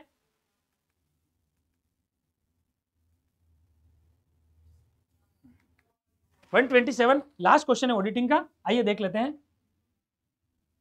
बस आज का लास्ट क्वेश्चन आपके सामने स्क्रीन पर, अच्छे से समझना क्वेश्चन क्या कह रहा है। कंपनी अधिनियम 2013 की धारा 146 146 क्या कहती है, उसके अनुसार एक अंकेक्षक को यह अधिकार है कि यह सामान्य सभा में उपस्थित हो सके स्वयं अथवा अपने प्राधिकृत प्रतिनिधि के माध्यम से, स्वयं अथवा अपने प्राधिकृत प्रतिनिधि जो अंकेक्षक की योग्यता न रखता हो के माध्यम से, न पे ध्यान रखना, केवल स्वयं के माध्यम से, मतलब खुद ही जा सकता है उस जनरल मीटिंग में, according to section 146 of company auditing अगर बात करें, ठीक है ना। नेक्स्ट, कंपनी के अनुसार, फिर स्वयं अथवा अपने प्राधिकृत प्रतिनिधि जो अंकेक्षक की योग्यता रखता हो के माध्यम से, मतलब क्वेश्चन यूं कह रहा है कि एक अंकेक्षक जो है वो कंपनी एक 2013 की धारा 146 के अधिकार का अगर प्रयोग करें तो जनरल मीटिंग में कौन जा सकता है, लेकिन कौन, अगर एक अंकेक्षक जो है ना वो या फिर उसके अलावा किसी और को भेजा जा सकता है क्या, उस सेक्शन की बात करें तो under section 146 of company act 2013 an auditor has a right to attend any general meeting. पहली बात होता है कि जनरल मीटिंग में उसको उपस्थित होने का अधिकार होता है, क्लियर हो गया। तो उसके अलावा और भी ऑप्शन लागू हो रहा है क्या, पहला bye himself, herself or through out his or her authorised representative, या तो वो खुद जाए या उसके द्वारा किसी प्रतिनिधि को भेजे। दूसरा option by himself, herself or through out his or her authorised representative who is not qualified to be an auditor, या तो वो खुद जाए, या पर दूसरा ऑप्शन कह रहा है कि उसके द्वारा किसी ऐसे व्यक्ति को भेजा जाए जो क्वालिफाइड ऑडिटर की भूमिका में नहीं है। ये ऑप्शन तो हो ही नहीं सकता, तो बी ऑप्शन तो वैसे ही गलत हो गया। बाय हिमसेल्फ और हरसेल्फ, देखो खुद वो जा सकता है, लेकिन और उसके अप्रोवाइड की बात करें तो 146 सेक्शन जो है वो आपको एक अधिकार देता है ऑडिटर को कि या तो वो खुद जाए या उसके द्वारा भेजा गया ऐसा प्रतिनिधि व्यक्ति हो सकता है जो क्वालिफाइड ऑडिटर की क्या करता है, योग्यता रखता है। तो ऑप्शन 4 की ओर देखिए, by himself or herself or through out his or her authorised representative who is qualified to be an auditor, जो कि प्रबंध की योग्यता रखता है। सेकंड ऑप्शन में सिर्फ क्या था, नोट ऑप्शन था, बाकी दोनों ऑप्शन सेम हो रहे थे। सेकंड में नोट है तो नोट नहीं होगा क्योंकि वो क्वालिफाइड ऑडिटर को जनरल मीटिंग में उसके बिहाफ पर एज ए प्रॉक्सी भेज सकता है, तो D is the right answer. चौथा ऑप्शन जो है वो यहाँ पर क्या हो जाएगा, सही हो जाएगा। ठीक है दोस्तों, इस तरीके से ऑडिटिंग के चारों ही क्वेश्चन हम यहाँ पर कर चुके हैं और ओवरऑल आपने देखा होगा तो 91 से लगाकर 140 तक, ठीक है, मेरे द्वारा, रजत सर के द्वारा और चेतन सर के द्वारा आपको 40 क्वेश्चन जो है वो सिस्टमेटिक तरीके से यहाँ पर इस प्लेटफॉर्म के माध्यम से हमने करवाए हैं। ठीक है, आप सबके व्यूज भी अच्छे आ रहे हैं, आप सबकी बातें हम देख रहे हैं यहाँ पर, और आप सब जो कह रहे हैं सर कट ऑफ क्या रहेगी उसके ऊपर बहुत जल्दी जो है हम सेशन जो है वो आपके लिए यहाँ पर हम लेके आने वाले हैं। ठीक है, तो इस तरीके से आपको थोड़ा सा ध्यान में रखना है। तो इस तरीके से ओवरऑल जो है हमने हमारे 40 क्वेश्चंस को जो है वो यहाँ पर कर लिया है। आप सबके ब्लेसिंग भी कह सकते हैं, आप सबका जो प्यार है हमारे साथ रेगुलर बना रह रहा है। जब से हमने EMRS की मैराथन चलाई थी तब से आपने अच्छे व्यूज के द्वारा मैक्सिमम स्टूडेंट्स ने उस सेशन को अटेंड किया और हमने क्या बोला, आपको देखा होगा थंबनेल में, सटीक और बहुत सटीक जो है वो हमने यहाँ पर पेपर एनालिसिस किया है, और हमने जो कहा है वही क्वेश्चन आपके आए हैं, क्योंकि हमने जो पढ़ाया है, क्योंकि हमारा एक्सपीरियंस बोलता है। अगर एक एक्सपीरियंस्ड फैकल्टी पढ़ाती हैं और उसको ओवरऑल सारे कंसेप्ट क्लियर होते हैं, तो नो डाउट ये चांस बन जाते हैं कि जो फैकल्टी पढ़ाती है उसी में से क्वेश्चन आते हैं। और ऐसा आपने जतन सर के जेम के अंदर देखा होगा, अकाउंटेंसी में रजत सर के यहाँ देखा होगा, टैक्सेशन में आरपी सर के पढ़े हुए टैक्सेशन के देखे होंगे, एफएम के अंदर और जो बजटिंग के 3 क्वेश्चन आए थे हमारे जो कैश फ्लो से रिलेटेड और रेशो के, उसमें भी आपने सागर सर के मैराथन को भी लास्ट टाइम आपने देखा है, और ऑडिटिंग के जो मैंने 4 क्वेश्चन करवाए हैं वो भी आपने देखे होंगे। तो ओवरऑल हमने जिस तरीके से पढ़ा है उसमें से क्वेश्चंस के आंसर बने हैं, ठीक है। तो हर तरीके से आपने सेशन को अटेंड किया, उसके लिए बहुत बहुत धन्यवाद।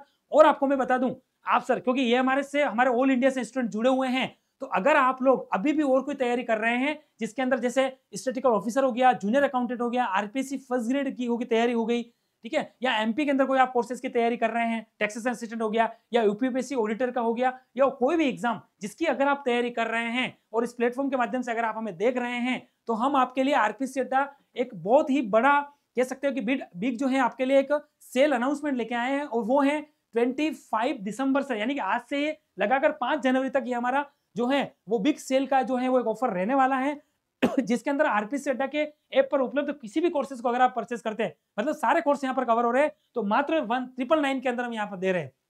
देखिए, मात्र 999 के अंदर आपको वो कोर्स हमें जो है वो हम आपको प्रोवाइड करवा रहे हैं, जिसमें आपको सभी टेस्ट सीरीज भी मिलेंगी मात्र 99 रुपए के अंदर। तो आप देखिए, कॉम्बो ऑफर हम आपको यहाँ पर दे रहे हैं, जिसमें नया साल नया धमाका आरपीएससी अड्डा के साथ, इस टेक लाइन के साथ हम इस जो है ऑफर को आपके लिए अवेलेबल करवा रहे हैं। तो आप देरी मत कीजिए, क्योंकि ये हमारे अकाउंटेंट से आप फ्री हो गए हैं और आप किसी और एग्जाम की तैयारी कर रहे हैं, तो आरपीएससी अड्डा पर बिल्कुल आपका स्वागत है। आज ही आप बिना किसी देरी के इस ऑफर का फायदा उठाइए और ज्यादा से ज्यादा आप जो है इस कोर्स को परचेज कीजिए। और एक बात आपके सामने और रख रहा हूं मैं, इतनी वेल क्वालिफाइड यानी कॉमर्स की सर्वश्रेष्ठ फैकल्टी के साथ, एक ही प्लेटफॉर्म के साथ आपको इतना बढ़िया कोर्स और इतने कम प्राइस में कहीं नहीं मिलेगा। तो निश्चित रूप से हमसे जुड़िए, इस कोर्स को परचेज कीजिए और कहीं पर भी देरी मत कीजिए। और दोस्तों, एक बात आपको मैं और बोल रहा हूं, आप सब में से अभी तक आपने रेगुलर देख तो रहे हैं, लेकिन आपने कहीं पर भी, बहुत सारे स्टूडेंट्स होते हैं जिन्होंने अभी तक जो है शायद वो सेशन को जो है वो लाइक नहीं किया है, और आप में से किसी ने होंगे बहुत सारे जिन्होंने सब्सक्राइब नहीं किया होगा। तो एक बार एक सब्सक्राइबर तो बनता है यहाँ पर, तो निश्चित रूप से इस सेशन को एंडिंग होने से पूर्व एक आप सब्सक्राइब भी कर दीजिए चैनल को, ताकि इस तरीके की ऑथेंटिसिटी के साथ, चाहे कोई पेपर का एनालिसिस हो, कोई जनरल अवेयरनेस हो, या कोई मैराथन हो, या टेस्ट सीरीज हो, या कोई फ्री में हम आपको अवेयरनेस कोई सेशन आपके लिए चलाएं, तो उसको आप घर बैठे एक ही बार में अटेंड कर सकें, उसके लिए आप जो है वो इस चैनल को सब्सक्राइब जरूर कर दीजिए। ठीक है दोस्तों, तो हमने पूरी कोशिश के साथ पूरा सिस्टमेटिक तरीके से आपके साथ पेपर एनालिसिस किया है, ठीक है, और आपने भी इसको अटेंड किया है। तो आपका प्यार इस तरीके से आगे से भी हमारे साथ जो है आरपीएससी अड्डा परिवार के साथ बना रहे। और इसी के साथ मैं ललित कुमार चौबीसा आज के इस सेशन को अब यहाँ पर एंड करने जा रहा हूँ। ठीक है दोस्तों, थैंक यू सो मच।